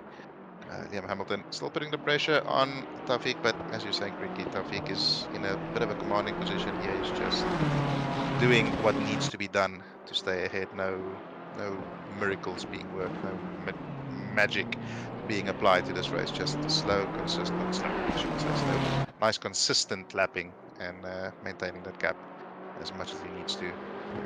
Connor. But still doing 207, so definitely not slow. No, that was the wrong choice of words. Oh, Luke Johnson doing the Out of wall luck rides. again. I think something happened even before that already, because he was already looking quite broken. Oh, that's very broken, McLaren. Don't think the insurance is going to cover all of that. Yeah, I don't think he's going to end the race in P7. He has lost the position to Palmer, who's quietly gone about his business and not been the fastest out there in the Porsche, but has got himself up to P6 so far, quietly taking the freebies as they come. As Johnson's now dropped that to 9th, and dare say he's probably going to keep dropping, unfortunately. So that was a substantial amount of damage. I'm surprised he will keep that thing going to the line. Taufeeq's gone. I was gonna say, you guys were praising him so much. What was gonna happen if something happened on the last lap? As Hamilton now takes P2. As we get a replay here of Taufeeq. Wow, he's changed livery. Amazing magic that is. And he's gonna come through now into Reed Parker, and the great that we just saw Luke Johnson in. He's done the same thing. He's gotten too close to the wall, and it's unbalanced the car and straight into the following wall at Solomon Park. Big hit, and very well done by Hamilton to avoid him there. And big call at the end here, Hignett with a 15-second penalty for that incident with J-Rad. I'm gonna say I'm not entirely surprised by that. Maybe a little bit harsh, but I think it's not an unfair penalty. But that is beside the points at the moment. This man here has been absolutely indomitable this season. He crosses the line for the final time, takes another victory, absolute dominance, and he has sealed the deal here with the championship in split green in the Simrigs Sprint Series here for Online Octane Racing. We have Liam Hamilton crossing the line in P2. He's been super consistent today. Not necessarily the fastest on track, but he's been there or thereabouts. And he has done well. Taufeeq has managed to cross the line in P3 in a severely broken Ferrari. Brad Cook, after some early dramas, crosses the line in P4. He'll be followed across the line by Ryan Stims. And there's your AMG J. But for position, we do have Benjamin Wintener crossing the line in P5, and as you said, here is J-Rad. He'll be happy this is over after the last couple of laps. Brad Palmer, your silver class winner here. As you said, Cam, he had a nice quiet race. We'll take out silver championship because Taylor's gone, maybe, depending on the drop round. So yeah, and you see Purcell There there. are no drop rounds. Yes, they are. Weatherburn crosses the line in P8. Scani in P9. That means that for today, Mike Crick is officially the slowest Pixel driver, crossing in P11. Just kidding, Mike Crick. But Andre Costa crosses the line for the Pro-Am victory. That'll seal the Pro-Am championship for him as well. Benjamin Hignett, with that 15-second penalty, will lose probably quite a few positions. well, it's a close fly here for position, but it's not going to count once they cross the line, though. It's I don't Costa. think Hignett cares. I think he might have to care if he takes someone out, though. Oh, it's a little bunch of tab. I've been getting involved in not your fight, but thankfully nothing else has come from it. And the battered and bruised Luke Johnson. Oh dear, what could have been for number 19? That is the saddest looking McLaren I've ever That seen. is, it looks like it exploded. It's just... Okay, we get a quick replay here of him. Yeah, I'm not surprised he had another moment because that thing looked undrivable, frankly. We got some confirmation from Taufeeq in chat as well. He got something in his nose, and that's why he hit the wall. So, pro tip: wait until the straight to clear your nose. But speaking of pros, Connor Hind takes the victory here in split green, as we said. Fastest lap, pole position, and the championship victory. I think you can consider that a good day for Connor Hind. Liam Hamilton in P2 and Moin Taufeeq in P3 in your silver class.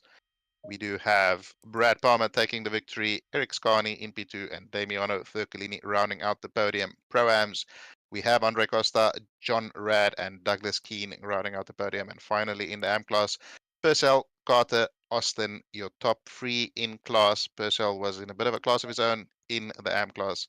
But that is going to do it for Split Green here. I guess, as we do every week, your driver of the day. Quite a few to choose from today, I would say. Yeah, I'll go with Liam Hamilton. Wasn't the fastest, like you said, but definitely probably one of the most consistent out there. And P2 is not too shabby. Yeah, it's a tough one to call. I can't go past Hamilton either. I think, he earned that P2 by, like we said, just being consistent, being in the right place. He kept the pressure on Tafiq, Yeah, okay, Tafiq had a little bit of an unfortunate moment there in real life, but Hamilton was there to take advantage of it. So yeah, I hate to pick the same driver as someone else, but I can't go past Hamilton today. Yeah, no, that's a good call as well. But seeing as I don't want to be lame like you, I'm gonna say I'm gonna give it to Brad Palmer in the Porsche, as you said, taking the silver class victory. Nice quiet day from him, but he kept his nose clean. He was fast enough and consistent enough to keep it up there. Just a really good race from him overall. So I think he was a very good choice as well. But yeah, some fantastic racing in some challenging conditions here. And of course, that's not all the racing we have for this week. Tomorrow, we have 2 more splits in the APAC region with split red and blue.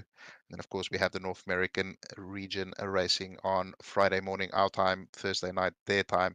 And then in just a couple of weeks' time, we have the Mazzano 8-hour part 2 of the Italian job. And yeah, don't forget to check out the Discord if you're interested in signing up for Sprint Series, for Rookie Series, for Endurance Series, or just to help out as a steward commentator, or whatever you want to do. If you want to make some pizza, you're welcome. If you want to play guitar and sing Wonderwall and people can throw tomatoes at you, we can do that as well.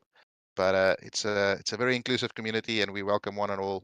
And we'll see you tomorrow.